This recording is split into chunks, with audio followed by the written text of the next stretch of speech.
അനിശ്ചിതത്വത്തിന്റെ ചുഴിയിൽ നട്ടം തിരിയുന്ന ലോകരാഷ്ട്രങ്ങൾ, അനുനിമിഷം മാറിക്കൊണ്ടിരിക്കുന്ന രാഷ്ട്രീയ വ്യവസ്ഥിതികൾ, ലക്ഷ്യബോധം നഷ്ടപ്പെട്ട യുവാക്കന്മാർ, മദ്യത്തിനും മയക്കുമരുന്നിനും അടിമകളായി മാറുന്ന ജനനദി, ഭീഷണി വിതയ്ക്കുന്ന മാരകമായ രോഗങ്ങൾ, ആകാശഗോളങ്ങളുടെ ചലനവിഗതികൾ, ഭൂമിയുടെ കമ്പന വിപത്തുകളിൽ മനുഷ്യജീവിതം നെട്ടോട്ടമോടുമ്പോൾ സമാധാനത്തിന്റെയും ശാന്തിയുടെയും നിത്യജീവന്റെയും സന്ദേശമായി കർത്താവായിരിക്കുന്ന യേശുക്രിസ്തു തന്റെ അരിമ ശിഷ്യന്മാരുടെ കാതുകളിൽ മന്ത്രിച്ചു, പോകുക, സ്വർഗത്തിലും ഭൂമിയിലും സകല അധികാരവും എനിക്ക് നൽകപ്പെട്ടിരിക്കുകയാൽ ഭൂലോകത്തിലൊക്കെയും പോയി സകല സൃഷ്ടിയോടും സുവിശേഷം പ്രസംഗിപ്പീൻ. വിശ്വസിക്കുന്നവരെ പിതാവിന്റെയും പുത്രന്റെയും പരിശുദ്ധാത്മാവിന്റെയും നാമത്തിൽ സ്നാനം കഴിപ്പിച്ച് ശിഷ്യരാക്കിക്കൊള്ളുവീൻ. ഞാനോ ലോകാവസാനത്തോളം എല്ലാ നാളും നിങ്ങളോട് കൂടെ ഉണ്ട് എന്നരുളി ചെയ്ത അരുമനാഥന്റെ അനുഗ്രഹീതമായ സന്ദേശവും വഹിച്ചുകൊണ്ട് ദേശത്തുള്ള എല്ലാ പ്രിയപ്പെട്ടവരെയും ഞങ്ങൾ ഈ ശുശ്രൂഷയിലേക്ക് ഹാർദവമായി സ്വാഗതം ചെയ്യുന്നു. കർത്താവായ യേശുക്രിസ്തുവിന്റെ അനുഗ്രഹീതമായ നാമത്തിൽ കല്ലിശ്ശേരിയിലുള്ള എല്ലാവർക്കും സ്നേഹബന്ധങ്ങളെ സാദരം അറിയിക്കുന്നു. ഇന്നേക്ക് 2000 ആണ്ടുകൾക്കപ്പുറത്ത് മഹാദൈവത്തിന്റെ മടിത്തരം വിട്ട്, മാലാഖമാരുടെ ആരാധന വിട്ട്, മഹീതലത്തിൽ മറിയത്തിന്റെ മകനായി മണ്ണിൽ അവതരിച്ച് മാനവത്തെ പാവന ജീവിതം നയിച്ച് മരക്കുരിശിൽ മരിച്ച് മണ്ണിൽ അടക്കപ്പെട്ട് മഹത്വങ്ങളുടെ 3-ാം നാൾ ഉയർത്തെഴുന്നേറ്റ കർത്താവായ യേശുക്രിസ്തു തന്റെ വത്സല ശിഷ്യന്മാരെ അരികിൽ വെച്ച് പ്രകാരം അരുളി ചെയ്തു, സ്വർഗത്തിലും ഭൂമിയിലും സകല അധികാരം എനിക്ക് ലഭിച്ചിരിക്കുന്നുണ്ട്. ആകയാൽ നിങ്ങൾ പുറപ്പെട്ടു പോയി സകല സൃഷ്ടിയോടും ഈ സുവിശേഷം പ്രസംഗിക്കണം. വിശ്വസിക്കുന്നവന് പിതാവിന്റെയും പുത്രന്റെയും പരിശുദ്ധാത്മാവിന്റെയും നാമത്തിൽ ജ്ഞാനസ്നാനം കഴിപ്പിക്കും. ഞാൻ നിങ്ങളുടെ ഉപദേശമൊക്കെയും പഠിപ്പിച്ചുകൊണ്ടും സകല ജാതികളെയും ശിഷ്യരാക്കിക്കൊള്ളുകയും. അഖിലാണ്ടത്തിൽ ഉടയവനായ കർത്താവായ യേശുക്രിസ്തുവിന്റെ ആജ്ഞ അനുസരിച്ചാണ് ഞങ്ങൾ ഈ ദേശത്ത് വന്നിരിക്കുന്നത്. ഇതൊരു മതത്തിന്റെ സന്ദേശമല്ല, മതമാറ്റത്തിന്റെ സന്ദേശവുമല്ല. മനുഷ്യൻ അറിഞ്ഞിരിക്കേണ്ട അതിപ്രധാനപ്പെട്ട ദൈവത്തിന്റെ സന്ദേശമാണ്. ഈ സന്ദേശത്തിന് ദേശവ്യത്യാസമില്ല, കാലവ്യത്യാസമില്ല, ജാതി മത വർണ്ണവർഗ വ്യത്യാസമില്ല. സമസ്ത മനുഷ്യരും അറിഞ്ഞിരിക്കേണ്ട അതിപ്രധാനപ്പെട്ട സന്ദേശമാണ് സുവിശേഷം. പാരിലെ മനുഷ്യനെ പരത്തിലേക്ക് നയിക്കുവാൻ പരമകാരുണ്യവാനായ ദൈവം ഒരുക്കിയ പവിത്രത്തിന്റെ ആവിഷ്കരണമാണ് സുവിശേഷം. ഈ സുവിശേഷം സമസ്ത മനുഷ്യരും അറിഞ്ഞിരിക്കണം. അതുകൊണ്ടാണ് കർത്താവായ യേശുക്രിസ്തു ഇങ്ങനെ സ്വർഗീയ കൽപ്പന കൊടുത്ത് ക്രിസ്തുവിന്റെ ശിഷ്യന്മാരായ ഞങ്ങളെ ഈ ദേശത്തേക്കും അയച്ചിരിക്കുന്നത്. ഈ ശബ്ദപരിധിയിൽ എന്നെ ശ്രദ്ധിക്കുന്ന പ്രിയ സ്നേഹിതരെ, നമ്മുടെ ലോകം വിശാലമാണ്, ഇതിന്റെ ചരിത്രം ബൃഹത്താണ്, നമ്മുടെ ജീവിതം വളരെ ഹ്രസ്വമാണ്. അതുകൊണ്ടാണ് ദൈവഗ്രന്ഥമായ വിശുദ്ധ ബൈബിൾ തന്നെ 90-ാം സങ്കീർത്തനത്തിൽ ഇപ്രകാരമാണ് മോശ പാടുന്നത്: 70 ഏറെയിൽ 80 മാത്രം, നീളും ആയുസ് അത് കഴിഞ്ഞാൽ കഷ്ടത മാത്രമെന്നാണ്. 70-80 വയസ്സ് ഈ ഭൂമിയിൽ ജീവിക്കുന്ന മനുഷ്യൻ, 70 വയസ്സൊരു വ്യക്തി ഈ ഭൂമിയിൽ ജീവിച്ചു എന്ന് പറഞ്ഞാൽ 365 ദിവസമാണ് ഒരു വർഷം എന്നിരിക്കെ 365 × 70 സമം 25,550 ദിവസമേ ഉള്ളൂ. 80 വയസ്സൊരു വ്യക്തി ഈ ഭൂമി ജീവിച്ചു എന്ന് പറഞ്ഞാൽ 29,200 ദിവസമേ ഉള്ളൂ. ഈ ചെറിയ ജീവിതത്തിൽ പ്രവർത്തിക്കാൻ കിട്ടുന്ന സമയം എന്ന് പറയുന്നത് പകുതി മാത്രമാണ്. ബാക്കി പകുതി സമയം നാം ഉറങ്ങിപ്പോകും. അതുകൊണ്ടാണ് ഈ ജീവിതം എന്ന് പറയുന്നത് 25,550 ദിവസം ഒരു വ്യക്തി 70 വയസ്സ് ജീവിക്കണമെങ്കിൽ ശൈശവം, ബാല്യം, കൗമാരം, യൗവനം, വാർദ്ധക്യം, ഈ 5 തലങ്ങൾ കടന്നിരിക്കണം. എന്നെ ശ്രദ്ധിക്കുന്ന പ്രിയ സഹോദരന്മാരെ, ഇതിൽ 5-ാം തലത്തിലെത്താതെ എത്രയോ പേരുടെ മരണ വാർത്തയാണ് നാം ഇന്ന് വാർത്താമാധ്യമങ്ങളിൽ കാണുന്നത്. ജീവിച്ച് കൊതി തീരാത്ത മനുഷ്യൻ, സ്വസ്ഥതയില്ലാതെ, സ്വൈര്യമില്ലാതെ, സമാധാനമില്ലാതെ, സന്തോഷമില്ലാതെ ദിവസങ്ങൾ എണ്ണിക്കഴിയുന്ന മനുഷ്യൻ പെട്ടെന്ന് മരണത്തിന് കീഴ്പ്പെടുന്നു. മരണം മനുഷ്യനെ മറ്റൊരു ലോകത്തേക്ക് കൊണ്ടുപോകുമ്പോൾ ഈ മനുഷ്യൻ എന്തുകൊണ്ട് മരിക്കുന്നു? നിങ്ങൾ ചോദിക്കൂ 21-ാം നൂറ്റാണ്ടിലെ ശാസ്ത്രപടുവായ മനുഷ്യനോട്, ശാസ്ത്രത്തോട് നിങ്ങൾ ചോദിക്കണം, എന്തുകൊണ്ടാണ് മനുഷ്യൻ മരിക്കുന്നത്?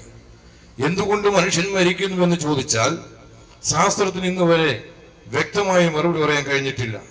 പ്രകൃതി ഒരു വികൃതി എന്നാണ് ശാസ്ത്രം പറയുന്നത്. കാരണം ഈ മനുഷ്യൻ എങ്ങനെയുണ്ടായെന്ന ചോദ്യത്തിന് ഇന്ന് വരെ വ്യക്തമായി ഉത്തരം പറയാൻ ശാസ്ത്രത്തിന് കഴിഞ്ഞിട്ടില്ല. പ്രിയരെ, ഈ മനുഷ്യൻ എങ്ങനെ ഉണ്ടായെന്ന് ചോദിച്ചാൽ അതിനൊന്ന് ഡാർവിന്റെ അനുമാന സിദ്ധാന്തമാണ്. 1000-ഓളം അനുമാനങ്ങൾ അടങ്ങുന്ന 1834 അഥവാ ഡാർവിൻ അനുമാനിച്ചെടുത്ത സിദ്ധാന്തമാണിന്ന് കോളേജുകളിലും സ്കൂളുകളിലും ഇവിടുത്തെ IAS-കാരും IPS-കാരും ഡോക്ടർമാർ, എഞ്ചിനീയർമാർ എന്ന് വേണ്ട ബുദ്ധിജീവികളെല്ലാം പഠിച്ചിറങ്ങുന്നതും സ്കൂളിലും കോളേജുകളിലും പഠിപ്പിക്കുന്നത്. അതുകൊണ്ട് മനുഷ്യൻ എന്തുകൊണ്ട് മരിക്കുന്നു എന്ന് ചോദിച്ചാൽ മനുഷ്യൻ എങ്ങനെയുണ്ടായെന്ന ചോദ്യത്തിന് ഉത്തരം കണ്ടെത്തുവാൻ ഡാർവിന്റെ സിദ്ധാന്തം പഠിപ്പിക്കുന്നത് ഈ ഭൂമി മുതൽ സൂര്യൻ വരെ വലിയൊരു പിണ്ഡമായിരുന്നു. ആ പിണ്ഡം ഏതോ ഒരു കാരണത്താൽ പൊട്ടിത്തെറിച്ചു പോലും. എന്താണ് കാരണമെന്ന് അറിയുവാൻ ഇന്ന് വരെ ശാസ്ത്രത്തിന് കഴിഞ്ഞിട്ടില്ല. അതുകൊണ്ടാണ് വിസ്ഫോടന സിദ്ധാന്തം ഇന്നും ആവിഷ്കരിക്കുവാൻ കോടിക്കണക്കിന് ഡോളർ മുടക്കിക്കൊണ്ടിരിക്കുകയാണ്.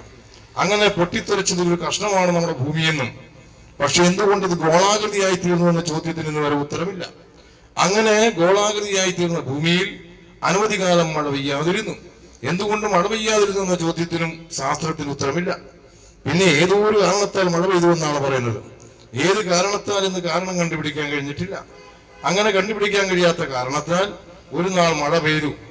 ഈ മഴയിൽ നിന്നും ആദ്യമായി ജലത്തിൽ നിന്ന് അമീബയുണ്ടായെന്നും ജീവകോശം ആരംഭിച്ചുവെന്നും വീണ്ടും അത് പരിണമിച്ചു ത്രിക്മാളി ജീവികളായി, വീണ്ടും പരിണമിച്ചു കടലിലും കരയിലും ഉപജീവികളായി, വീണ്ടും പരിണമിച്ചു അഥവാ താഴ്ന്നേറ കുരങ്ങുകളായി, വീണ്ടും പരിണമിച്ചു ജാവ മനുഷ്യൻ, നിയണ്ടർത്താൽ മനുഷ്യൻ, പീക്കിക് മനുഷ്യൻ, ഹോമോസാപ്പിയൻസ് വർഗത്തിൽപ്പെട്ട ആധുനിക മനുഷ്യനുണ്ടായെന്ന് ഇന്ന് കോളേജുകളും സ്കൂളുകളും പഠിപ്പിക്കുമ്പോൾ ഇന്ന് ഡാർവിന്റെ അനുമാന സിദ്ധാന്തത്തെ അഥവാ ശാസ്ത്രം തന്നെ നിരാകരിച്ചുകൊണ്ട് ജീനുകൾ കണ്ടുപിടിച്ചു. ജീനുകൾ കണ്ടുപിടിച്ചപ്പോൾ മനുഷ്യന്റെ ജീനും മൃഗങ്ങളുടെ ജീനും തമ്മിൽ ചേരില്ല എന്ന് ശാസ്ത്രത്തിന് സമ്മതിക്കേണ്ടി വന്നു. അതുകൊണ്ടാണ് കേവലം മനുഷ്യൻ കുരങ്ങിൽ നിന്ന് പരിണമിച്ചുണ്ടായ ജൈവരാസ പിണ്ഡമാണെന്ന് ഇവിടുത്തെ ബുദ്ധിജീവികളെന്ന് അവകാശപ്പെടുന്ന വ്യക്തികൾ പാടിക്കൊണ്ട് നടക്കുമ്പോൾ ഇത് ശാസ്ത്രം അംഗീകരിക്കുന്നില്ല. പിന്നെ എങ്ങനെയാണ് ഈ മനുഷ്യനുണ്ടായത്? മനുഷ്യൻ എങ്ങനെ ഉണ്ടായെന്ന് പറഞ്ഞെങ്കിലാണല്ലോ മനുഷ്യൻ എന്തുകൊണ്ട് മരിക്കുന്നു എന്ന് പറയാൻ കഴിയുള്ളൂ. മരണത്തിനപ്പുറം ഒരു ജീവിതമുണ്ടോ? ആ ജീവിതം എവിടെയാണ്? ഈ ചോദ്യത്തിന് ഉത്തരം പറയണമെങ്കിൽ ഈ മനുഷ്യൻ എങ്ങനെ ഉണ്ടായെന്നറിയണം. അതുകൊണ്ടാണ് പിന്നെ അടുത്ത സൃഷ്ടിവാദമാണ്. സൃഷ്ടിവാദത്തിൽ പറയുന്നത് ദൈവം മനുഷ്യനെ സൃഷ്ടിച്ചു. ദൈവം മനുഷ്യനെ സൃഷ്ടിച്ചു എന്ന് പറയുമ്പോൾ ഏത് ദൈവം, എപ്പോൾ, എവിടെ വെച്ച്, എങ്ങനെയാണ് ഈ മനുഷ്യനെ സൃഷ്ടിച്ചത്? കാരണം ദൈവത്തെ ആരും ഒരു നാളും കണ്ടിട്ടില്ല. അത് തന്നെയാണ് ബൈബിളും പറഞ്ഞിരിക്കുന്നത്.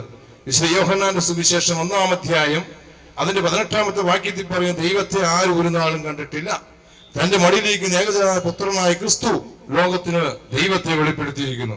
അപ്പൊ ദൈവത്തെ എന്തുകൊണ്ട് കാണാൻ കഴിയുന്നില്ല? ഈ പ്രപഞ്ചം സൃഷ്ടിച്ച ഒരു ദൈവമുണ്ടോ? ആ ദൈവം ആരാണ്? അങ്ങനെയെങ്കിൽ എന്തുകൊണ്ട് ഈ ദൈവത്തെ കാണാൻ കഴിയുന്നില്ല? ന്യായമായൊരു ചോദ്യമാണ്. എന്തുകൊണ്ട് ദൈവത്തെ കാണാൻ കഴിയുന്നില്ല? മനുഷ്യരോട് ചോദിച്ചാൽ അവരെല്ലാം മൗനം ദീക്ഷിക്കും. മതങ്ങളോട് ചോദിച്ചാൽ അവരെല്ലാം മൗനം ദീക്ഷിക്കും. എന്നാൽ എന്തുകൊണ്ട് ദൈവത്തെ മനുഷ്യൻ കാണുന്നില്ല? ഈ ചോദ്യത്തിന് ഉത്തരം പറയാൻ ഇന്നേക്ക് 2000 ആണ്ടുകൾക്ക് അപ്പുറത്ത് കർത്താവായ യേശുക്രിസ്തുവിനെ വിസ്തരിക്കുകയാണ്.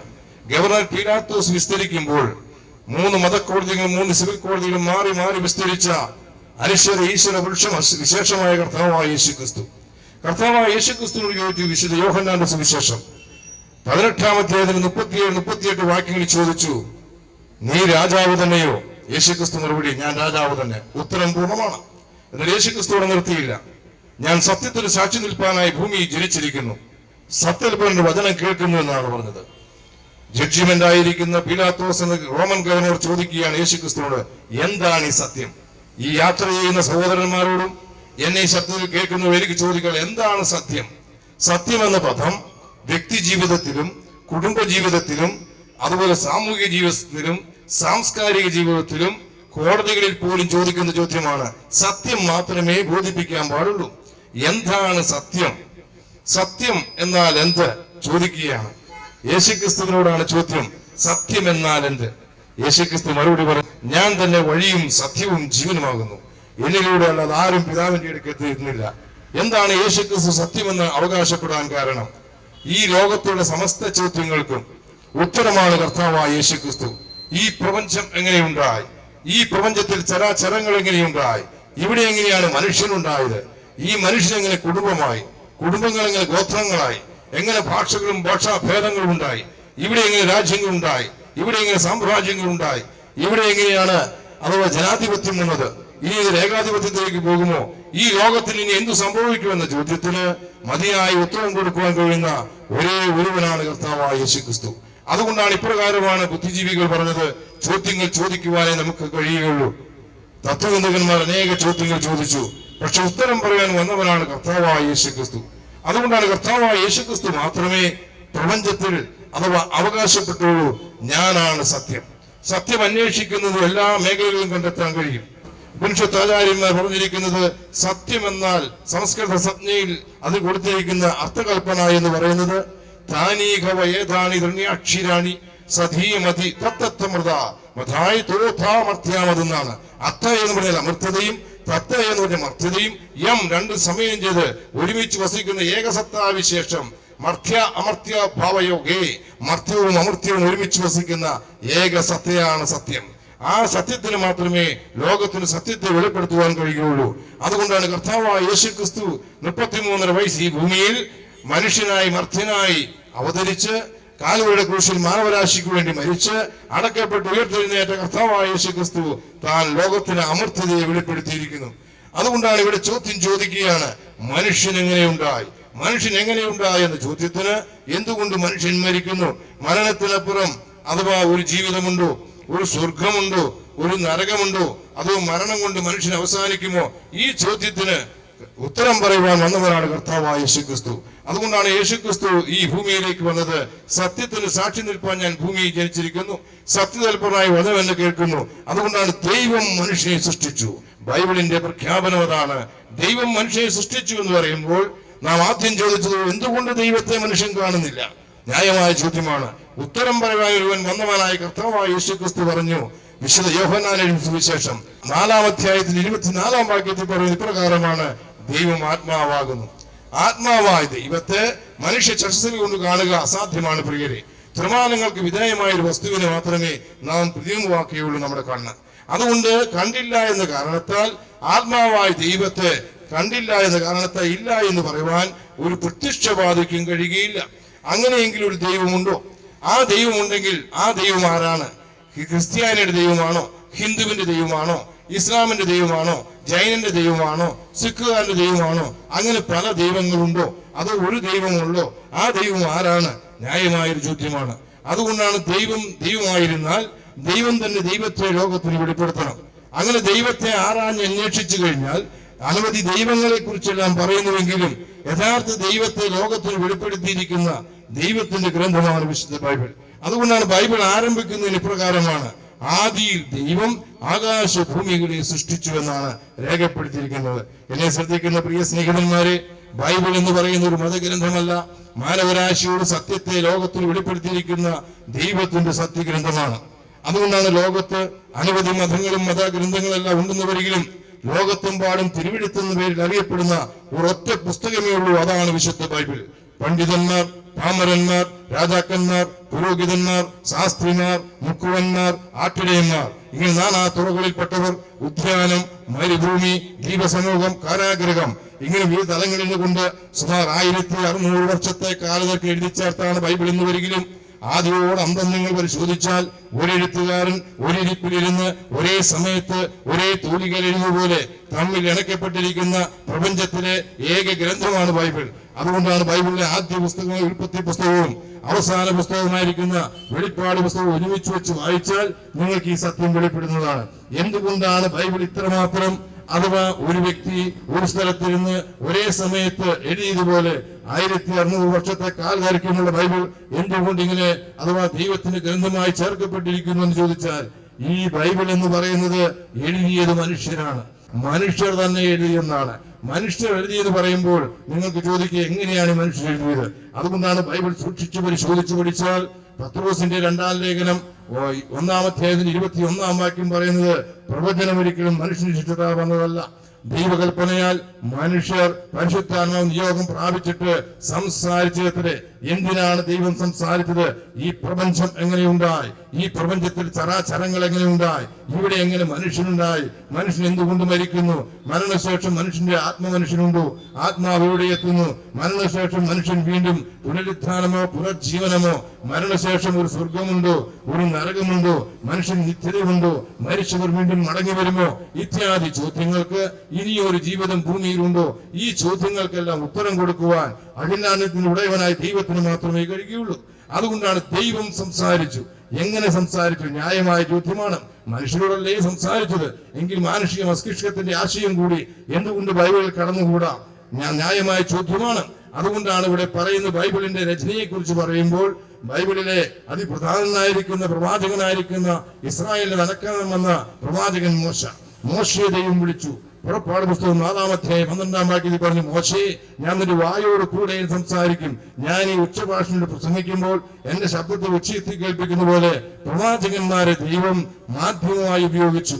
അങ്ങനെ ദൈവം തിരുവാമൊഴിഞ്ഞ തിരുവചസ്സായിരിക്കുന്ന ദൈവത്തിന്റെ അരുളപ്പാടുകൾ, ആ അരുളപ്പാടുകളാണ് പരിശുദ്ധാത്മാവിൽ അതാത് കാലഘട്ടങ്ങളിൽ പ്രവാചകന്മാർ വരികയും അവരുടെ വായോട് കൂടെയും സംസാരിച്ചു. അതുകൊണ്ടാണ് പ്രവചനം ഒരിക്കലും മനുഷ്യന്റെ ഇഷ്ടത്താൽ വന്നതല്ല, ദൈവകൽപ്പനയാൽ മനുഷ്യർ പരിശുദ്ധാത്മാവ് നിയോഗം പ്രാപിച്ചിട്ട് സംസാരിച്ചത്രേ.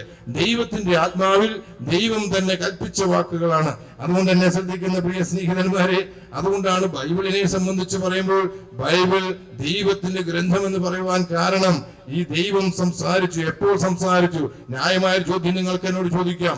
അതിനെക്കുറിച്ച് പറഞ്ഞിരിക്കുന്ന എബ്രായ ലേഖനം 1-ാം അധ്യായത്തിൽ അപ്പോസ്തലനായ പൗലോസ് ഇപ്രകാരം രേഖപ്പെടുത്തിയിരിക്കുന്നു, ദൈവം പണ്ട് ഭാഗമായും വിവിധമായും പ്രവാചകന്മാർ മുഖാന്തരം പിതാക്കന്മാരോട് അരുളി ചെയ്തു. അതാണ് ക്രൈസ്തവർ പഴയ നിയമം എന്ന് വിളിക്കുന്ന യഹൂദ തിരുവെഴുത്തുകൾ. അതിനുശേഷം പുത്രൻ മുഖാന്തരം ഈ നമ്മോട് അരുളി ചെയ്തിരിക്കുന്നു. ക്രൈസ്തവ സഭയോട്, ഈ ലോകത്തോട് ആകമാനം അഥവാ യേശുക്രിസ്തുവും തന്റെ ശിഷ്യന്മാരിലൂടെ പരിശുദ്ധാത്മാവ് അരുളി ചെയ്തിരിക്കുന്നു. ഇങ്ങനെ 66 ഗ്രന്ഥ സമുച്ചയമായ ബൈബിൾ. ഈ ബൈബിളിനെ സംബന്ധിച്ച് പറയുമ്പോൾ ഇതാരും ആലോചിച്ചെഴുതിയതല്ല പ്രിയരെ. കാരണം ആലോചിച്ചെഴുതുവാൻ ഒരിക്കലും സാധ്യമല്ല. ആദാം മുതൽ നോഹ വരെ 10 തലമുറയാണ്. ആദാമും നോഹയും കണ്ടുമുട്ടിയിട്ടില്ല. ആ നോഹ മുതൽ അബ്രഹാം വരെ 10 തലമുറകളുണ്ട്. ഒരിക്കലും ഈ നോഹയും അബ്രഹാമും തമ്മിൽ ആലോചിച്ചെഴുതുക അസാധ്യമാണ്. അബ്രഹാം മുതൽ ദാവീദ് വരെ 14 തലമുറകൾ വ്യത്യാസമുണ്ട്. ഒരിക്കലും അവർക്ക് നേരിട്ട് കണ്ട് ആലോചിക്കുവാൻ കഴിയില്ല. ദാവീദ് മുതൽ ഏകദേശം ബാബേൽ പ്രവാസ കാലഘട്ടം, BC 500 കാലഘട്ടം, BC 1000 ജീവിച്ചിരുന്ന ദാവീദും BC 500 ജീവിച്ചിരുന്ന ദാനിയേലും തമ്മിൽ കണ്ടുമുട്ടുക അസാധ്യമാണ്. എന്നെ ശ്രദ്ധിക്കുന്ന സ്നേഹിത, യേശുക്രിസ്തു ശിഷ്യന്മാർ 1-ാം നൂറ്റാണ്ടിലാണ് ജീവിച്ചിരുന്നത്. ഒരിക്കലും BC 500 ജീവിച്ചിരുന്ന ദാനിയേലിന്റെ കാലഘട്ടവും ക്രിസ്തു ശിഷ്യന്മാരും ഒരു കാലഘട്ടമല്ല. അതുകൊണ്ട് ആലോചിച്ചെഴുതുക അസാധ്യമാണ്. എല്ലാ തിരുവെഴുത്തും ദൈവസാസ്യമാണ്. 2 തിമോത്തിയോസ് 3:16 എന്ന് പറഞ്ഞാൽ അതാത് കാലഘട്ടങ്ങളിൽ ദൈവത്തിന്റെ പരിശുദ്ധാത്മാവ് പ്രവാചകന്മാർ വ്യാപരിച്ച് അവരാൽ നിയുക്തരായിരിക്കുന്ന വ്യക്തികളിലൂടെ ഈ പുസ്തകം എഴുതപ്പെട്ടു. അതുകൊണ്ടാണ് റോമാലേഖനം 1-ാം അധ്യായത്തിന്റെ 1-ാം വാക്യം പറയുന്ന ഇപ്രകാരമാണ്, ദൈവം തന്റെ പുത്രനും നമ്മുടെ കർത്താവുമായ യേശുക്രിസ്തുവിനെ കുറിച്ച് വിശുദ്ധ രേഖകളിൽ അരുളി ചെയ്തിരിക്കുന്നു. വിശുദ്ധ രേഖ എന്നാണ് രേഖപ്പെടുത്തിയത്. പരിശുദ്ധാത്മാവിനെ ലിഖിതങ്ങളായിരിക്കുന്ന രേഖ. എന്താണ് രേഖപ്പെടുത്തിയത്? കർത്താവായ യേശുക്രിസ്തുവിനെ കുറിച്ചാണ്. അതുകൊണ്ടാണ് എന്നെ ശ്രദ്ധിക്കുന്ന സ്നേഹിത, ഈ ബൈബിൾ എന്ന് പറയുന്നത് യേശുക്രിസ്തുവാണ്. യേശുക്രിസ്തുവാണ് സമസ്ത ചോദ്യങ്ങൾക്കും ഉത്തരം. യേശുക്രിസ്തുവാണ് സത്യമെന്ന് ഞാൻ പറഞ്ഞല്ലോ. അതുകൊണ്ടാണ് സംശയമുള്ളവർക്ക് വേണ്ടി പരിശോധിച്ചു നോക്കാം. ഉൽപ്പത്തി പുസ്തകത്തിൽ സ്ത്രീയുടെ സന്തതി യേശുക്രിസ്തു അല്ലേ? പുറപ്പാട് പുസ്തകത്തിൽ കുഞ്ഞാട് യേശുക്രിസ്തു അല്ലേ? ലേവ്യ പുസ്തകത്തിൽ പാവപരിഹാര ക്രിസ്തു അല്ലേ? സംഖ്യാ പുസ്തകത്തിൽ അടിക്കപ്പെട്ട ബാലക്രിസ്തു അല്ലേ? ആവർത്തന പുസ്തകത്തിൽ മോശയുടെ പ്രവാചകൻ യേശുക്രിസ്തു അല്ലേ? യോശുവയുടെ പുസ്തകത്തിൽ ദൈവത്തിന്റെ സൈന്യാധിപനായ ക്രിസ്തു. ന്യായാധിപന്മാർ പുസ്തകം വായിച്ചാൽ അഥവാ നീതിയുടെ ന്യായാധിപനായ കർത്താവായ യേശു ക്രിസ്തു. അതുപോലെ തന്നെ പ്രിയ സ്നേഹിതരെ, 6 രാജാക്കന്മാരുടെ പുസ്തകങ്ങൾ വായിച്ചാൽ വാഗ്ദത്ത രാജാവായ കർത്താവായ യേശു ക്രിസ്തു. എസ്രായുടെ പുസ്തകം വായിച്ചാൽ അഥവാ ആലയം പണിയുന്ന ക്രിസ്തു. നെഹെമ്യാവിന്റെ പുസ്തകം വായിച്ചാൽ അത് രേഖപ്പെടുന്ന രാജ്യത്തിന്റെ വീണ്ടെടുപ്പുകാരനായ ക്രിസ്തു. എസ്തേറിന്റെ പുസ്തകം വായിച്ചാൽ രക്ഷകനായ ക്രിസ്തു. സങ്കീർത്തനങ്ങൾ വായിച്ചാൽ സർവ്വവല്ലഭനായ ക്രിസ്തു. സദൃശവാക്യം വായിച്ചാൽ നമ്മുടെ മാതൃകയായ ക്രിസ്തു. ഉത്തരഗീതം വായിച്ചാൽ നമ്മുടെ സംതൃപ്തിയായ ക്രിസ്തു. 17 പ്രവചന പുസ്തകങ്ങൾ വായിച്ചാൽ നമുക്ക് ഒരു ശിശു ജനിച്ചിരിക്കുന്നു, വീരനാം ദൈവം, നിത്യപിതാവ്, സമാധാന പ്രഭുവായ ക്രിസ്തു. 4 സുവിശേഷങ്ങൾ വായിച്ചാൽ മത്തായിയുടെ സുവിശേഷത്തിൽ രാജാതിരാജാവായ ക്രിസ്തു, മർക്കോസിന്റെ സുവിശേഷത്തിൽ അഥവാ ദാസനായ ക്രിസ്തു, ലൂക്കോസിന്റെ സുവിശേഷത്തിൽ മനുഷ്യപുത്രനായ ക്രിസ്തു, യോഹന്നാന്റെ സുവിശേഷത്തിൽ ദൈവപുത്രനായ ക്രിസ്തു. അപ്പോസ്തല പ്രവൃത്തി വായിച്ചു കഴിഞ്ഞാൽ അത് രേഖപ്പെടുത്തിയിരിക്കുന്നത് മാനവരാശിക്ക് വേണ്ടി മരിച്ചടക്കപ്പെട്ട് ഉയർത്തെഴുന്നേറ്റ മശിഹായായ ക്രിസ്തു. 21 ഇടയലേഖനങ്ങൾ വായിച്ചാൽ നല്ല ഇടയനായ ക്രിസ്തു. വെളിപ്പാട് പുസ്തകം വായിച്ചാൽ വീണ്ടും വരുന്ന രാജാതിരാജാവും കർത്താതി കർത്താവുമായ കർത്താവായ യേശു ക്രിസ്തു. അതുകൊണ്ടാണ് കർത്താവായ യേശു ക്രിസ്തുവാണ് 66 ഗ്രന്ഥങ്ങളിലൂടെയും ഒഴുകി മുന്നേറിക്കൊണ്ടിരിക്കുന്നത്.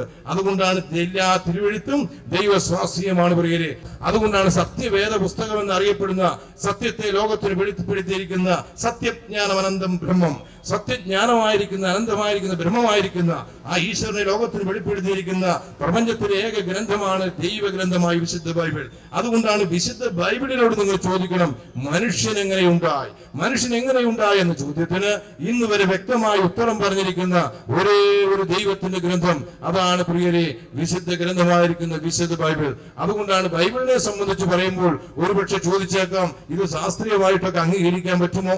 കാരണം എന്തെന്ന് ചോദിച്ചു കഴിഞ്ഞാൽ, ശാസ്ത്രം വളർന്നപ്പോൾ ബൈബിളിന്റെ അസ്തിത്വത്തിന് എന്തെങ്കിലും നഷ്ടം സംഭവിച്ചിട്ടുണ്ടോ? പലരും ഞങ്ങൾ ചോദിക്കാറുണ്ട്. അതുകൊണ്ടാണ് ബൈബിൾ ആരംഭിക്കുന്നതിന് ശാസ്ത്രീയമായ സത്യങ്ങൾ വെളിപ്പെടുത്തിക്കൊണ്ടാണ് ആരംഭിക്കുമ്പോൾ തന്നെ അവിടെ രേഖപ്പെടുത്തിയിരിക്കുന്നത്. ഉൽപ്പത്തി പുസ്തകം 1-ാം അധ്യായത്തിൽ 1-ാം വാക്യത്തിൽ മോശയെ വിളിച്ച് ദൈവം പറഞ്ഞു കൊടുക്കണം, മോശേ നീ എഴുതുക. BC 1440 കാലഘട്ടം. ആ കാലഘട്ടത്തിൽ മോശ എഴുതുകയാണ്, ആദിയിൽ ദൈവം ആകാശവും ഭൂമിയും സൃഷ്ടിച്ചു എന്ന് പറഞ്ഞാൽ അരിസ്റ്റോട്ടിലിന്റെ നിയമം വെച്ച് പരിശോധിച്ചാലും കാര്യകാരണ സിദ്ധാന്തം വെച്ചാണ് രേഖപ്പെടുത്തിയിരിക്കുന്നത്. ആദിയിൽ സമയം പറയുക, ദൈവം നിമിത്തം പറയുകയാണ്, ആകാശം അഥവാ സ്ഥലം പറയുകയാണ്, സൃഷ്ടിച്ചു. ചലനം പറയുകയാണ്, ഭൂമി.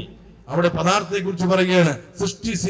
സൃഷ്ടിയുടെ ചരിത്രം വെച്ച് കാര്യകാരണ സിദ്ധാന്തം വെച്ച് പരിശോധിച്ചാലും അഥവാ എഴുതിയിരിക്കുന്നത് ശാസ്ത്രീയമായിട്ടാണ്. അതുകൊണ്ടാണ് ശാസ്ത്രീയമായ ഏതെല്ലാം ചോദ്യങ്ങൾ ബൈബിളിനെതിരെ വന്നിട്ടുണ്ടോ അതിനെല്ലാം മതിയായ ഉത്തരം കൊടുത്തിട്ടുണ്ട്. ബൈബിളിനെ ചോദ്യം ചെയ്ത് ഇവിടെയുള്ള മതതീവ്രവാദികളോ അല്ലെങ്കിൽ ഇന്ന് കാണുന്ന പോലെ ഏറ്റിക്കോറോ ഇടമറുകോ അല്ലെങ്കിൽ ഇവിടെ ഇസ്ലാം മതത്തിന്റെ അഥവാ അക്ബറിനെ പോലുള്ളവരൊന്നുമല്ല.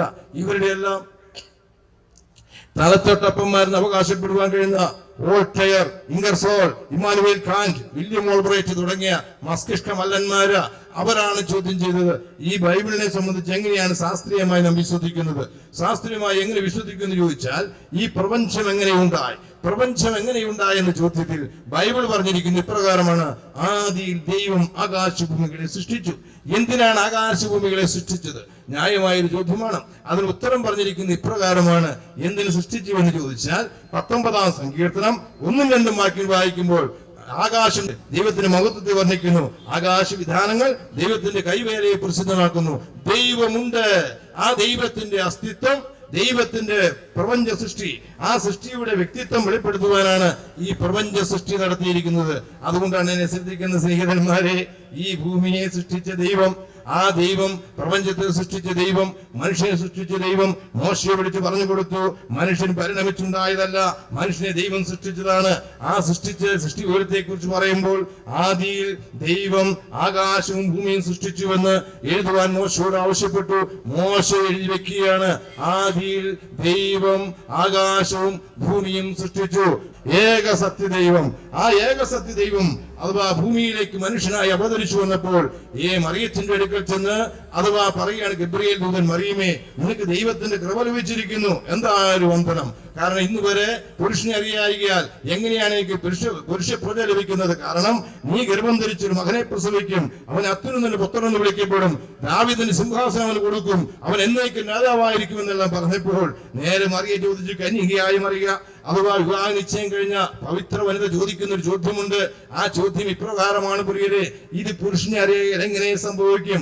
ഉത്തരം പറയുകയാണ്, ദൈവത്തിന്റെ ദൂതനായ ഗബ്രിയേൽ ദൂതൻ പറഞ്ഞു, വിശുദ്ധ ലൂക്കോസ് സുവിശേഷം 1-ാം അധ്യായം 35-ാമത്തെ വാക്യത്തിൽ, പരിശുദ്ധാത്മാവ് നിന്റെ മേൽ വരും, അത്യുന്നതൻ നിന്റെ മേൽ നിഴലിടും, അപ്പോൾ ഉത്ഭവിക്കുന്ന വിശുദ്ധ പ്രജ ദൈവപുത്രൻ എന്ന് വിളിക്കപ്പെടും എന്ന് പറഞ്ഞാൽ ആദിയും അന്തവുമില്ലാത്ത അനിശ്വര ഈശ്വരനായിരിക്കുന്ന സാക്ഷാൽ ജീവനുടെ ദൈവമായിരിക്കുന്ന ആ ദൈവം മനുഷ്യനായി ഭൂമിയിലേക്ക് അവതരിക്കണമെങ്കിൽ മൂന്നാളത്വങ്ങളിൽ ഏകത്വമായി വസിക്കുന്ന ഏകാത്മാവായ സത്യമായ ദൈവം, ആ ദൈവം പിതാവിന്റെ ശക്തിയാൽ പരിശുദ്ധാത്മാവിനാൽ വചനം ശരീരമായി തീർന്നു. യോഹന്നാന്റെ സുവിശേഷം 1 മുതൽ 14 വാക്യങ്ങൾ വായിച്ചാൽ, ആദിയിൽ വചനം ഉണ്ടായിരുന്നു, വചനം ദൈവത്തോടു കൂടെയായിരുന്നു, വചനം ദൈവമായിരുന്നു, ആ വചനം മുഖാന്തരം സർവവും സൃഷ്ടിക്കപ്പെട്ടു, ആ വചനം ശരീരമെടുത്ത് ഭൂമിയിലേക്ക് മനുഷ്യനായി അവതരിച്ചു.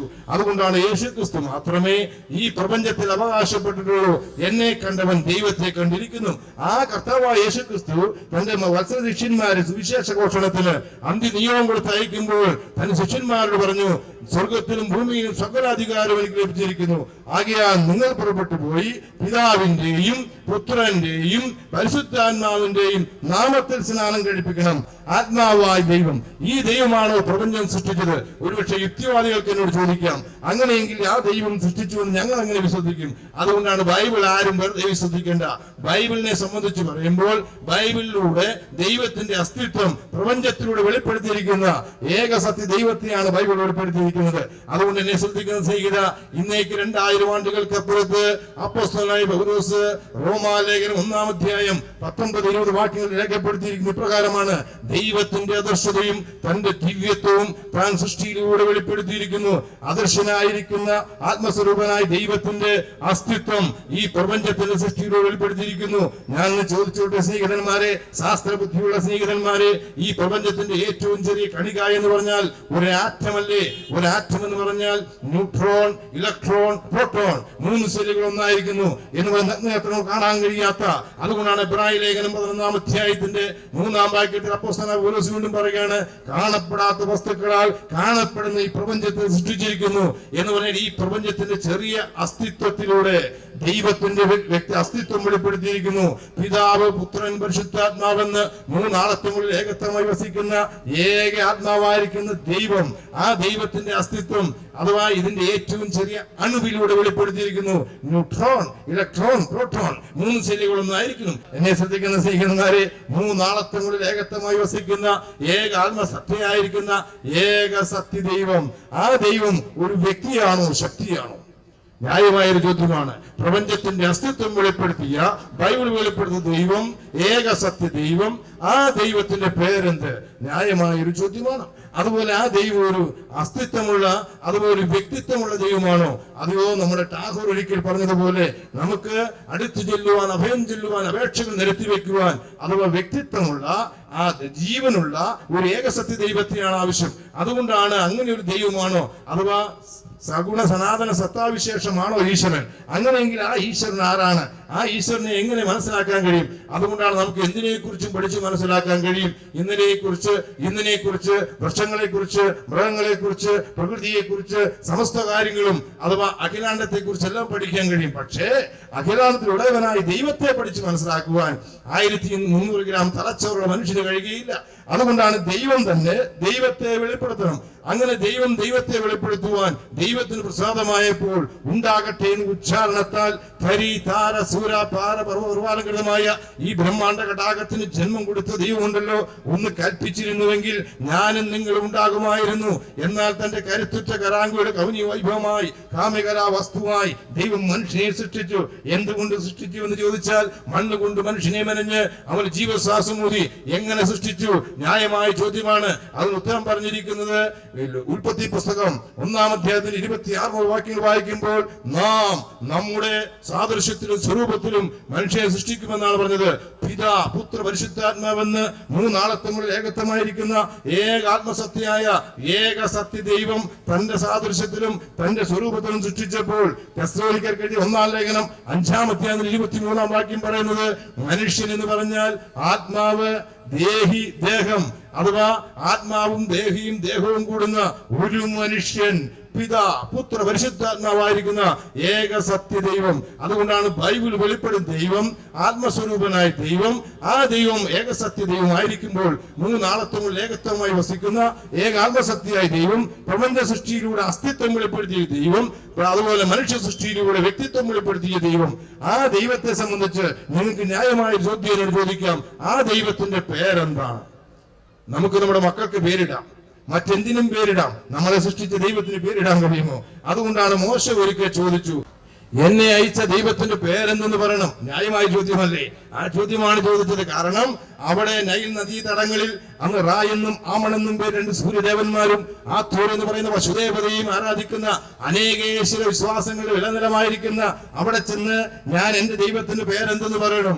അപ്പോഴാണ് ദൈവം തന്റെ പേര് വെളിപ്പെടുത്തിയിട്ടുണ്ട്. നിങ്ങൾ വായിച്ചു നോക്കണം. വീട്ടിൽ ചെല്ലുമ്പോൾ ബൈബിളിൽ പുറപ്പാട് പുസ്തകം 3-ാം അധ്യായം 14-15 വാക്യങ്ങളിൽ പറയുന്ന ഇപ്രകാരമാണ്, ഞാനാകുന്നവൻ ഞാനാകുന്നു, ഞാനാകുന്നു എന്നുള്ളവൻ നിന്നെ എന്റെ അടുക്കൽ അയച്ചിരിക്കുന്നു. ഞാനാകുന്നവൻ ഞാനാകുന്നു. ഇതൊരു പേരാണോ? അല്ലേ അല്ല. എന്താണ് പറഞ്ഞത്? താൻ നിത്യനായിരിക്കുന്ന ദൈവമാണ്. ആ നിത്യനായ ദൈവം ഞാനാകുന്നവൻ ഞാനാകുന്നു, ഞാൻ പിതാവാകുന്നു, ഞാൻ പുത്രനാകുന്നു, ഞാൻ പരിശുദ്ധാത്മാവാകുന്നു, ഞാനാകുന്നു എന്നുള്ളവൻ ഈ ഏകസത്യ ദൈവം പഴയ നിയമത്തിലെ യഹോവയായ ദൈവമാണ്. പുതിയ നിയമത്തിലെ കർത്താവായ യേശു ക്രിസ്തു. ആ കർത്താവായ യേശു ക്രിസ്തു ഈ ഭൂമിയിലേക്ക് വന്നു. എങ്ങനെയാണ് വന്നത്? അവൻ ഈ ലോകത്ത്, ഞാൻ പറഞ്ഞല്ലോ, പ്രപഞ്ച സൃഷ്ടിയെ കുറിച്ച് പറയണമെങ്കിൽ കർത്താവായ യേശു ക്രിസ്തുവിന് മാത്രമേ കഴിയുകയുള്ളൂ. അതുകൊണ്ടാണ് പ്രപഞ്ചത്തിന് സൃഷ്ടാവുണ്ടോ? ഉണ്ട്. ആ സൃഷ്ടാവായ ദൈവം ആരാണ്? കർത്താവായ യേശു ക്രിസ്തുവാണ്. എന്താണ് കാരണം? എന്നെ ശ്രദ്ധിക്കുന്ന സ്നേഹിതന്മാരെ, കർത്താവായ യേശു ക്രിസ്തുവിന്റെ ശുശ്രൂഷ വേളയിൽ തന്റെ ശിഷ്യന്മാരും താൻ കൂടി ഇതാ ഗലീല കടലിലൂടെ യാത്ര ചെയ്യുകയാണ്. ആ ഗലീല കടലിലൂടെ യാത്ര ചെയ്യുമ്പോൾ ആഞ്ഞടിച്ച പ്രചണ്ഡവാദം, അലറി വന്ന ആഴി ഞങ്ങളെ രക്ഷിക്കണേ എന്ന് വിളിച്ചപ്പോൾ ആ വഞ്ചിയുടെ തലപ്പത്തിൽ നിന്ന് യേശുക്രിസ്തു പ്രഖ്യാപിച്ചു, അമരുക. അമരുക എന്ന അല്പാക്ഷരം കൊണ്ട് ആഴിയെയും ഊഴിയെയും അടുക്കി നിർത്താൻ കഴിയുന്ന ഇവനാണ് ഉണ്ടാകട്ടെ എന്ന ഉച്ചാരണത്താൽ ഈ പ്രപഞ്ചത്തെ സൃഷ്ടിച്ചവൻ. അതുമാത്രമല്ല, കാലത്തെ നിർമ്മിച്ചവനും കാലത്തിലേക്ക് ഇറങ്ങി വന്ന കർത്താവായ യേശുക്രിസ്തുവിനെ എങ്ങനെ അറിയാം? കാനാവിനെ കല്യാണ വീട്ടിൽ ഇതാ പച്ചവെള്ളത്തെ മുന്തിരിച്ചാറാക്കുവാൻ അവൻ ഉപയോഗിച്ചത് കേവലം സമയം ആവശ്യമില്ലാത്തവൻ, സമയങ്ങൾക്ക് അതീതനായിരിക്കുന്നു വന്നു. കാലത്തിലേക്ക് കടന്നു വന്നപ്പോൾ കാനാവിലെ കൽപ്പാണത്തിന്റെ നടുവിൽ നിന്നുകൊണ്ട് അവൻ കൽപ്പിച്ചു, കോരി നിറപ്പീൻ, കോരി കൊടുപ്പീൻ. എന്നെ ശ്രദ്ധിക്കുന്ന സ്നേഹിത, പച്ചവെള്ളം മുന്തിരിച്ചാറായി മാറണമെങ്കിൽ 6-7 വർഷം വേണ്ടേ? എന്നാൽ യേശുക്രിസ്തു കൽപ്പിച്ചപ്പോൾ പച്ചവെള്ളം മുന്തിരിച്ചാറായി മാറിയില്ലേ? അതുകൊണ്ടാണ് യേശുക്രിസ്തുവിനെ സംബന്ധിച്ച് പറഞ്ഞാൽ അവൻ സൃഷ്ടിതാവായ ദൈവമാണ്. ആ ദൈവം മാത്രമേ പറഞ്ഞുള്ളൂ ഈ മനുഷ്യനെ സംബന്ധിച്ചിടത്തോളം അവന്റെ സമസ്ത രോഗങ്ങൾക്കും പരിഹാരം വരുത്തുവാൻ കഴിയുന്ന ഒരേ ഒരുവനെന്ന് അത്ഭുതങ്ങളാലും അടയാളങ്ങളാലും വീരപ്രവൃത്തികളാലും താൻ പ്രപഞ്ച സൃഷ്ടാവായ ദൈവമെന്ന് തെളിയിക്കുകയായിരുന്നു. ആ കർത്താവായ യേശുക്രിസ്തു എന്തുകൊണ്ട് അത്ഭുതം ചെയ്തു, എന്തിന് അടയാളം ചെയ്തു എന്ന് ചോദിച്ചാൽ താൻ ദൈവമെന്ന് ലോകത്തിന് വെളിപ്പെടുത്തുകയായിരുന്നു. അവിടെ കൊണ്ട് തീർന്നില്ല. അവൻ ദൈവമെന്ന് തെളിയിക്കുവാൻ തക്കവണ്ണം പ്രവാചകനേക്കാൾ വലിയവൻ, അവൻ മോശയേക്കാൾ വലിയവൻ, അവൻ സമസ്ത മനുഷ്യരെക്കാൾ ദൈവത്തിന്റെ പുത്രനായ ദൈവം തന്നെ എന്ന് തെളിയിക്കുവാൻ അവൻ മാത്രമേ ഈ ഭൂമിയിൽ മരണത്തെ വെല്ലുവിളിച്ചിട്ടുള്ളൂ. മറ്റുള്ള മഹാരഥന്മാരെല്ലാം മരണത്തെ ഭയന്നവരാണ്. നിങ്ങളൊന്ന് ചിന്തിച്ചു നോക്കുക. നമ്മുടെ ഭാരതീയ അഥവാ അവതാര പുരുഷന്മാരെ എടുത്ത് പരിശോധിച്ചാൽ അതിലും പറയുന്നത് മത്സ്യകൂർവരാഗസ്യ നരസിംഹസ വാമന രാമോ രാമച്ഛ കൃഷ്ണകൾക്ക് ജനാർദ്ദനായ എന്നല്ലേ. അതിൽ 9ാമത്തെ അവതാരം ഭഗവാൻ കൃഷ്ണനും വന്നു. വേടന്റെ അമ്പേറ്റ് കാലപുരിയിലേക്ക് പോയെന്ന് ഞാനല്ല പറഞ്ഞത്. ഭാഗവതം 10ാം സ്കന്ധം എഴുതി വെച്ചിരിക്കെ, മുഹമ്മദ് മരിച്ച് മെദീനത്ത് അടങ്ങിയിരിക്കെ, ബുദ്ധൻ മരിച്ച് ഗയയിൽ അടങ്ങിയിരിക്കെ, കർത്താവായ യേശുക്രിസ്തു പറഞ്ഞു, ഞാൻ ജെറുസലേമിലേക്ക് പോകും, നിങ്ങൾ മൂപ്പന്മാർ എന്നെ പിടിക്കും, അവർ എന്നെ തല്ലും, അവർ എന്നെ ക്രൂശിച്ച് കൊല്ലും, ഞാനോ 3-ാം നാൾ ഉയർത്തെഴുന്നേക്കും. നിങ്ങൾ എന്നെ കൊല്ലൂ, ഞാൻ ഉയർക്കാമെന്ന് പറഞ്ഞ വെളിപ്പെട്ടൊരു ദൈവമുണ്ടെങ്കിൽ, മരണത്തെ ജയിച്ചു ഒരുവനുണ്ടെങ്കിൽ, മടങ്ങി വരാമെന്ന് പോയിരിക്കുന്ന ഒരുവനുണ്ടെങ്കിൽ അവനാണ് ഞാൻ പ്രസംഗിക്കുന്ന, ബൈബിൾ പ്രഖ്യാപിക്കുന്ന ജീവനുള്ള ഏക സത്യ ദൈവത്തിന്റെ ഏക മനുഷ്യാവതാരമായിരിക്കുന്ന കർത്താവായ യേശുക്രിസ്തു. അതുകൊണ്ടാണ് കർത്താവായ യേശുക്രിസ്തു ഈ പ്രപഞ്ച സൃഷ്ടിയെ കുറിച്ച്, സൃഷ്ടിതാവായ ദൈവത്തെ കുറിച്ച് ലോകത്തിന് വെളിപ്പെടുത്തിയിരിക്കുന്നു. ഇനി നാം അധിവസിക്കുന്ന ഈ ഭൂമി എവിടെയാണ് നിൽക്കുന്നതെന്ന് ശാസ്ത്രം അഥവാ ഇത്രമാത്രം വളരുന്നതിന് മുമ്പ് തന്നെ പല ചിന്താധാരകൾ ഉണ്ടായിരുന്നു. എന്നാൽ ചോദിക്കൂ നിങ്ങൾ ബൈബിളിനോട്. 2000 ആണ്ടുകൾക്കപ്പുറത്ത് ഇന്നേക്ക് 4000 ആണ്ടുകൾക്കപ്പുറത്ത് ജീവിച്ചിരുന്ന ഒമാനിലെ സലാലയിൽ ഇന്നും കല്ലറയുള്ള ഇയ്യോബ് എഴുതി വെച്ചിട്ടുണ്ട് പരിശുദ്ധാത്മാവിൽ. ഇയ്യോബിന്റെ പുസ്തകം 26-ാം അധ്യായത്തിൽ 7-ാം വാക്യത്തിൽ, നീ ഭൂമിയെ നാസ്തിത്വത്തിൽ നിർത്തിയിരിക്കുന്നു, ഭൂമി ശൂന്യതയിൽ നിൽക്കുന്നു എന്ന് എന്തുകൊണ്ട് പറഞ്ഞു എന്ന് ചോദിച്ചാൽ, എന്നെ ശ്രദ്ധിക്കുന്ന സ്നേഹിത, പ്രപഞ്ചം സൃഷ്ടിച്ചവൻ, ഭൂമിയെ സൃഷ്ടിച്ചവൻ, അവനാണ് പറഞ്ഞിരിക്കുന്നത് ഞാൻ ഈ ഭൂമിയെ നിർത്തിയിരിക്കുന്നത് ശൂന്യതയിലാണ്. ഇതല്ലേ ആധുനിക ശാസ്ത്രവും കണ്ടെത്തിയിരിക്കുന്നത്. ഈ ഭൂമിയെ സംബന്ധിച്ച് ഭൂമിയുടെ ആകൃതി എന്തെന്ന ചോദ്യത്തിന് ഇന്നേക്ക് ഏകദേശം 3400 വർഷങ്ങൾക്ക് മുമ്പ് മോശ എഴുതി വെച്ചിട്ടുണ്ട് 90-ാം സങ്കീർത്തനം. 90-ാം സങ്കീർത്തനം 2-ാം വാക്യം വായിക്കുമ്പോൾ അവിടെ ഇപ്രകാരമാണ്, ഭൂമിയെയും ഭൂമണ്ഡലത്തെ നിർമ്മിക്കുന്നതിന് മുമ്പ് ഭൂമി മണ്ഡലാകൃതിയാകുന്നു, നീ അനാദിയായ ശാശ്വതമായും ദൈവം ഭൂമി മണ്ഡലാകൃതിയാകുന്നു. ഇനി ഈ ഭൂമിയുടെ അന്തരാളത്തെ കുറിച്ച് ഇന്ന് വരെ ഒരു ഗ്രന്ഥവും രേഖപ്പെടുത്തിയിട്ടില്ലാത്ത ശാസ്ത്രീയ സത്യം ബൈബിൾ പ്രഖ്യാപിച്ചിട്ടുണ്ട്. ഇയ്യോബിന്റെ പുസ്തകം തന്നെ 28-ാം അധ്യായം 5-ാം വാക്യം പറയുന്നത്, ഭൂമി അനേക ഫലസമൃദ്ധി നൽകുന്നുവെങ്കിലും ഇതിന്റെ അഹോമണ്ഡലമോ തീ എന്ന പോലെ കത്തി മറഞ്ഞുകൊണ്ടിരിക്കുന്നു. എന്നെ ശ്രദ്ധിക്കുന്ന സ്നേഹിതന്മാരെ, ഈ ഭൂമിയുടെ അഹോമണ്ഡലം അഥവാ ഇത്രമാത്രം കടലും പുഴയുമുള്ള പക്ഷിമൃഗാദികളും വൃക്ഷലതാദികളുമുള്ള ഈ ഭൂമിയുണ്ടല്ലോ, ഇതിന്റെ അഹോമണ്ഡലം തീ എന്ന പോലെ കത്തിമറിയുന്നുവെന്ന് ഇന്നേക്ക് 4000 ആണ്ടുകൾക്കപ്പുറത്ത് ബൈബിൾ പ്രഖ്യാപിച്ചുവെങ്കിൽ ഇതാണ് ദൈവത്തിന്റെ ഗ്രന്ഥത്തിന്റെ പ്രത്യേകത. എന്നെ ശ്രദ്ധിക്കുന്ന സ്നേഹിത, മനുഷ്യനെ സൃഷ്ടിച്ച ദൈവം, തന്റെ സാധന സ്വരൂപം സൃഷ്ടിച്ച ദൈവം, പ്രപഞ്ചത്തെ സൃഷ്ടിച്ച ദൈവം, ആ ദൈവത്തെ സംബന്ധിച്ചിടത്തോളം ഈ പ്രപഞ്ച സൃഷ്ടിയെ കുറിച്ച് ഉത്തരം പറയുവാൻ കർത്താവായ യേശു ക്രിസ്തുവിന് മാത്രമേ കഴിയുകയുള്ളൂ. അതാണ് സത്യത്തിന് സാക്ഷി നിൽപ്പാൻ ഞാൻ ഭൂമിയിൽ ജനിച്ചിരിക്കുന്നു, സത്യ തലപ്പുറയുടെ വചനം കേൾക്കുന്നു എന്നാണ് പറഞ്ഞത്. അതുകൊണ്ട് ഈ ശാസ്ത്രീയ സത്യങ്ങളെ ഞാൻ വിവരിച്ചാൽ അനവധി കാര്യങ്ങളെ പറയുവാൻ കഴിയും. ഞാൻ ചോദിച്ചോട്ടെ, ഈ മനുഷ്യനെ സംബന്ധിച്ച് പരിശോധിച്ചാൽ മനുഷ്യൻ ബൈബിൾ പറഞ്ഞിരിക്കുന്നത്, മനുഷ്യൻ എന്ന് പറയുന്നത് കേവലം അഥവാ ബൈബിൾ പറയുന്നത് മണ്ണ് കൊണ്ട് മനുഷ്യനെ മെനഞ്ഞു എന്നാണ്. ഞാൻ ചോദിച്ചോട്ടെ, ഇവിടെ ഏതൊരു മനുഷ്യനെ എടുത്ത് പരിശോധിച്ചാലും മനുഷ്യ നീ മണ്ണാകുന്നു, മണ്ണിലേക്ക് തിരിച്ചു വരും, മണ്ണിലെ മൂലകങ്ങളല്ലേ, ശാസ്ത്രമല്ലേ. ഇനി മനുഷ്യന്റെ ജീവൻ, ഈ ജീവൻ നമ്മളിൽ തുടിക്കുന്ന ജീവൻ, ആ ജീവന്റെ ഉറവിടം എവിടെയെന്ന് ചോദിച്ചാൽ ആ ബൈബിളാണ് ഇന്നേക്ക് 3400 വർഷങ്ങൾക്ക് പറഞ്ഞിട്ടുണ്ട്. നിങ്ങൾ ലേവ്യ പുസ്തകം ഒന്ന് വായിക്കണം. ലേവ്യ പുസ്തകം 17-ാം അധ്യായത്തിൽ 14-ാം വാക്യം പറയുന്നത്, രക്തത്തിലല്ലോ ജീവൻ അടങ്ങിയിരിക്കുന്നത്. ഇതിനല്ലേ ആധുനിക ശാസ്ത്രവും പറഞ്ഞത്, മനുഷ്യന്റെ രക്തത്തില് അഥവാ ഹോട്ടോപ്ലാസം അതിനാണ് അഥവാ ജീവഘടകം അടങ്ങിയിരിക്കുന്നത്. ഞാൻ ചോദിച്ചോട്ടെ സ്നേഹിത, ഇനി ആത്മാവിനെ സംബന്ധിച്ച് നമ്മുടെ ഗ്രന്ഥങ്ങളും അഥവാ കവിവരന്മാരും പറഞ്ഞിട്ടുണ്ട്, ആഴ്വാഞ്ചേരി തമ്പ്രാക്കളുണ്ട്, അയ്യമ്പലയിലുണ്ട് ആത്മാവ് എല്ലാവരിലും ഉണ്ട് എന്ന് അവർ സമ്മതിക്കുന്നുണ്ട്. എന്നാൽ മൃഗങ്ങൾക്ക് ആത്മാവുണ്ടോ? അത് മനുഷ്യന് മാത്രമേ ഉള്ളൂ? ആത്മാവെന്നൊരു സത്യമുണ്ടോ? ന്യായമായ ചോദ്യമാണ്. ആത്മാവിനെ കുറിച്ചും യേശുക്രിസ്തു പറഞ്ഞ പ്രകാരമാണ്, ഈ ഭൂമിയിൽ ജീവിച്ച ധനാഠ്യനായ ഒരു മനുഷ്യനും ദരിദ്രനായ ഒരു മനുഷ്യനും അവർ രണ്ടുപേരും മരിച്ചു. അവരുടെ 2 ഭൗതിക ശരീരങ്ങൾ മണ്ണിലേക്ക് ലയിച്ചുവെങ്കിലും അവരുടെ ആത്മശരീരങ്ങൾ 2 സ്ഥലത്തേക്ക് മാറ്റപ്പെട്ടു. ഒന്ന് പാതാള പ്രതീക്ഷ, മറ്റൊന്ന് ദൈവത്തിന്റെ പ്രതീക്ഷ. ഇങ്ങനെ മാറ്റപ്പെട്ടപ്പോൾ അവർ അത് അബ്രഹാം പിതാവേ അവൻ വിളിച്ചു. അപ്പൊ ആത്മാവിന് കണ്ണുണ്ട്. അവൻ വിളിച്ചിട്ട് പറഞ്ഞു, ഞാൻ ഈ ജ്വാലയ്ക്കടുത്ത് വേദന അനുഭവിക്കുകയാണ്. ആ വേദന അനുഭവിക്കാൻ ആത്മശരീരമുണ്ട്. അതുപോലെ പറയണ, ആ ലാസന്റെ ചെറുവലുകൊണ്ട് എന്റെ ചുണ്ട് നനയ്ക്കണം, അവന് ദാഹമുണ്ട്. ഇതൊന്നും നടക്കില്ല എന്ന് പറഞ്ഞപ്പോൾ, അഥവാ ഇവിടെ നിന്ന് മരിച്ചു പോയാൽ പാപിയായ ഒരു മനുഷ്യന് വേണ്ടി എന്തെല്ലാം ചെയ്താലും അവനെ സഹായിക്കുവാൻ മരിച്ചു പോയവർക്കോ ജീവിച്ചിരിക്കുന്നവർക്കോ കഴിയില്ലെന്ന് അടിവരയിട്ടുകൊണ്ടാണ് യേശു ക്രിസ്തു പറഞ്ഞത്, ഞങ്ങൾക്കും നിങ്ങൾക്കിടയ്ക്ക് വലിയൊരു ഗർത്തമുണ്ട്. മരിച്ചു പോയാൽ പിന്നെ ഒരു കാരണവശാലും ഈ പാതാള പ്രതീക്ഷയിലെത്തിയ പാപിയായ മനുഷ്യന് ഏതെങ്കിലും രീതിയിൽ അവിടുന്ന് വിടുവിക്കുവാൻ ശുദ്ധീകരണ സ്ഥലം ഒരു സ്ഥലം ഉണ്ടായിരുന്നുവെങ്കിൽ യേശു ക്രിസ്തു പറഞ്ഞേനെ, അവൻ ശുദ്ധീകരണ സ്ഥലത്ത് കിടന്ന് കഴുകി ശുദ്ധീകരിച്ച് കുറച്ചു കഴിയുമ്പോൾ ലാസന്റെ അടുക്കൽ എത്തിക്കോളും. എന്നാൽ ബൈബിളിൽ യേശു ക്രിസ്തു പറഞ്ഞില്ല. യേശു ക്രിസ്തു പറഞ്ഞു, ഞങ്ങൾക്കും നിങ്ങൾക്ക് വലിയൊരു ഗർത്തമുണ്ടെന്ന് അബ്രഹാം അഥവാ ധനവാനോട് പറഞ്ഞു എന്നാണ്. അതുകൊണ്ട് എന്നെ ശ്രദ്ധിക്കുന്ന സ്നേഹിത, നീ മരിച്ചു കഴിഞ്ഞ ശേഷം ഈ ലോകത്തുള്ള ഏതൊരു മതം എന്തെല്ലാം മതകർമ്മങ്ങൾ ചെയ്താലും ഒരു വ്യക്തിയെ പോലും ദൈവത്തിന്റെ പരിസ്ഥിതിയിൽ എത്തിക്കാൻ കഴിയുകയില്ലെന്ന് അടിവരയിട്ട് യേശു ക്രിസ്തുവാണ് പറഞ്ഞിരിക്കുന്നത്. അതുകൊണ്ട് ഇനി മതങ്ങൾ നിങ്ങളെ ചൂഷണം ചെയ്യുവാൻ വേണ്ടി, പണം ഉണ്ടാക്കാൻ വേണ്ടി ശുദ്ധീകരണ സ്ഥലമാണെന്നൊക്കെ പറഞ്ഞ് ഇവിടെ മയക്കുന്നുണ്ട്. അതുപോലെ ബലി കിട്ടാ സ്വർഗത്തിൽ പോകുന്നൊക്കെ പറയുന്നുണ്ട്.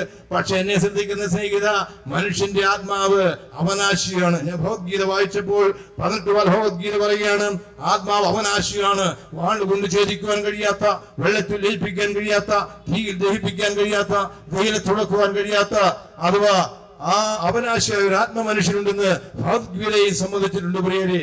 അതുകൊണ്ടാണ് ഈ ആത്മാവുണ്ടോ, ആധുനിക ശാസ്ത്രം ഒരുപക്ഷെ ചോദിച്ചേക്കാം, ആത്മാവ് എന്നൊക്കെ പറയുമ്പോൾ ഇത് സാധാരണമായി ഉള്ളതാണോ, അത് മനുഷ്യനെ പേടിപ്പിക്കാൻ പറയുന്നതാണോ, മരണം കൊണ്ട് അവസാനിക്കുമെന്നല്ലേ ഇവിടുത്തെ ഭൗതികവാദികൾ പറയുന്നത്? ഭൗതികവാദത്തിൽ അടിത്തറയിട്ടൊരു സർക്കാരല്ലേ ഇന്ന് ഭരിച്ചുകൊണ്ടിരിക്കുന്നത്? ഇന്ന് നിരീശ്വരവാദമല്ലേ വളർന്നുകൊണ്ടിരിക്കുന്നത്? നിരീശ്വരവാദത്തിലേക്ക് പോകുന്ന ദൈവമില്ല എന്ന് പറയുന്നവന് ദൈവം ഉണ്ടെന്ന് പറഞ്ഞ് ദൈവത്തെ തെളിയിച്ച് ദൈവ സൃഷ്ടിയായ മനുഷ്യനാണ് നാം എന്നും നമ്മുടെ വില എന്തെന്നറിയണം. അതുകൊണ്ട് തന്നെ ശ്രദ്ധിക്കുന്ന സ്നേഹിത, ഒരു മനുഷ്യനെ സംബന്ധിച്ച് പറയുമ്പോൾ അവൻ സർവ്വലോകത്തെക്കാളും വിലയുണ്ടെന്നാണ് കർത്താവായ യേശു ക്രിസ്തു വിശുദ്ധ മത്തായി സുവിശേഷം 16-ാം അധ്യായത്തിൽ 26-ാം വാക്യത്തിൽ പറയാൻ കാരണം മനുഷ്യൻ ആത്മാവുള്ളവനാണ്. ആത്മാവെന്ന് പറഞ്ഞാൽ അത് അസ്തിത്വമുള്ള വ്യക്തിത്വമുള്ള ഒരു ആത്മമനുഷ്യനാണ്. അതുകൊണ്ടാണ് ഈ ആത്മാവുണ്ടോ ആധുനിക ശാസ്ത്രവും വിട്ടില്ല. അവരും പഠനം നടത്തി. അവരുടെ പഠനം എന്ന് പറഞ്ഞാൽ അമേരിക്കയിലെ മസാച്യുസെറ്റ്സ് ആശുപത്രിയിലെ ബെങ്കൻ മക്ടോവൽ ഡോക്ടർ, അദ്ദേഹം തന്റെ രോഗികളിൽ മരണാസന്നരായിരിക്കുന്ന രോഗികളെ തൂക്ക പരിശോധന നടത്തി. മരിച്ചുപോയെന്നല്ല പറയുന്നത്. അങ്ങനെയെങ്കിൽ ഭൗതികമായി ജീവിച്ചിരിക്കുമ്പോൾ ഉണ്ടാകുന്ന ഈ പ്രതിഭാസത്തിന് എന്തെങ്കിലും നഷ്ടം വരണമല്ലോ. അദ്ദേഹം പരിശോധിച്ചപ്പോൾ അദ്ദേഹത്തിന് മനസ്സിലായി, അഥവാ മരിക്കുന്നതിന് മുമ്പും മരണശേഷവും തൂക്ക പരിശോധന നടത്തി മനസ്സിലായി ഒരു തൂക്കനഷ്ടം സംഭവിക്കുന്നുണ്ട്. പക്ഷെ എന്തെന്ന് മനസ്സിലാക്കാൻ കഴിഞ്ഞില്ല. വീണ്ടും അഥവാ സ്പാനിഷ് ഡോക്ടർ ജാക്സൺ ഒലാബ് അദ്ദേഹം വീണ്ടും പരിശോധിക്കുകയാണ്. അങ്ങനെ അഥവാ ഈ ഏറ്റവും സൂക്ഷ്മമായിരിക്കുന്ന തൂക്കത്തെ പോലും രേഖപ്പെടുത്തുവാൻ കഴിയുന്ന പ്രത്യേക ത്രാസ് ഉപയോഗിച്ച് അഥവാ മരണത്തിന് മുമ്പും മരണശേഷവും മനുഷ്യനെ തൂക്കിയപ്പോൾ എന്നെ ശ്രദ്ധിക്കുന്ന സ്നേഹിത 21 ഗ്രാം നഷ്ടം. അഥവാ എത്ര ചെറുപ്പക്കാരനായാലും ബാലനായാലും വൃദ്ധനായാലും എത്ര ശരീരമുള്ളവനായാലും തൂക്കമുള്ളവനായാലും തൂക്കമില്ലാത്തവനായാലും ഒരേ ഒരു തൂക്കമേ കണ്ടുള്ളൂ, 21 ഗ്രാം എന്ന് കണ്ടെത്തി.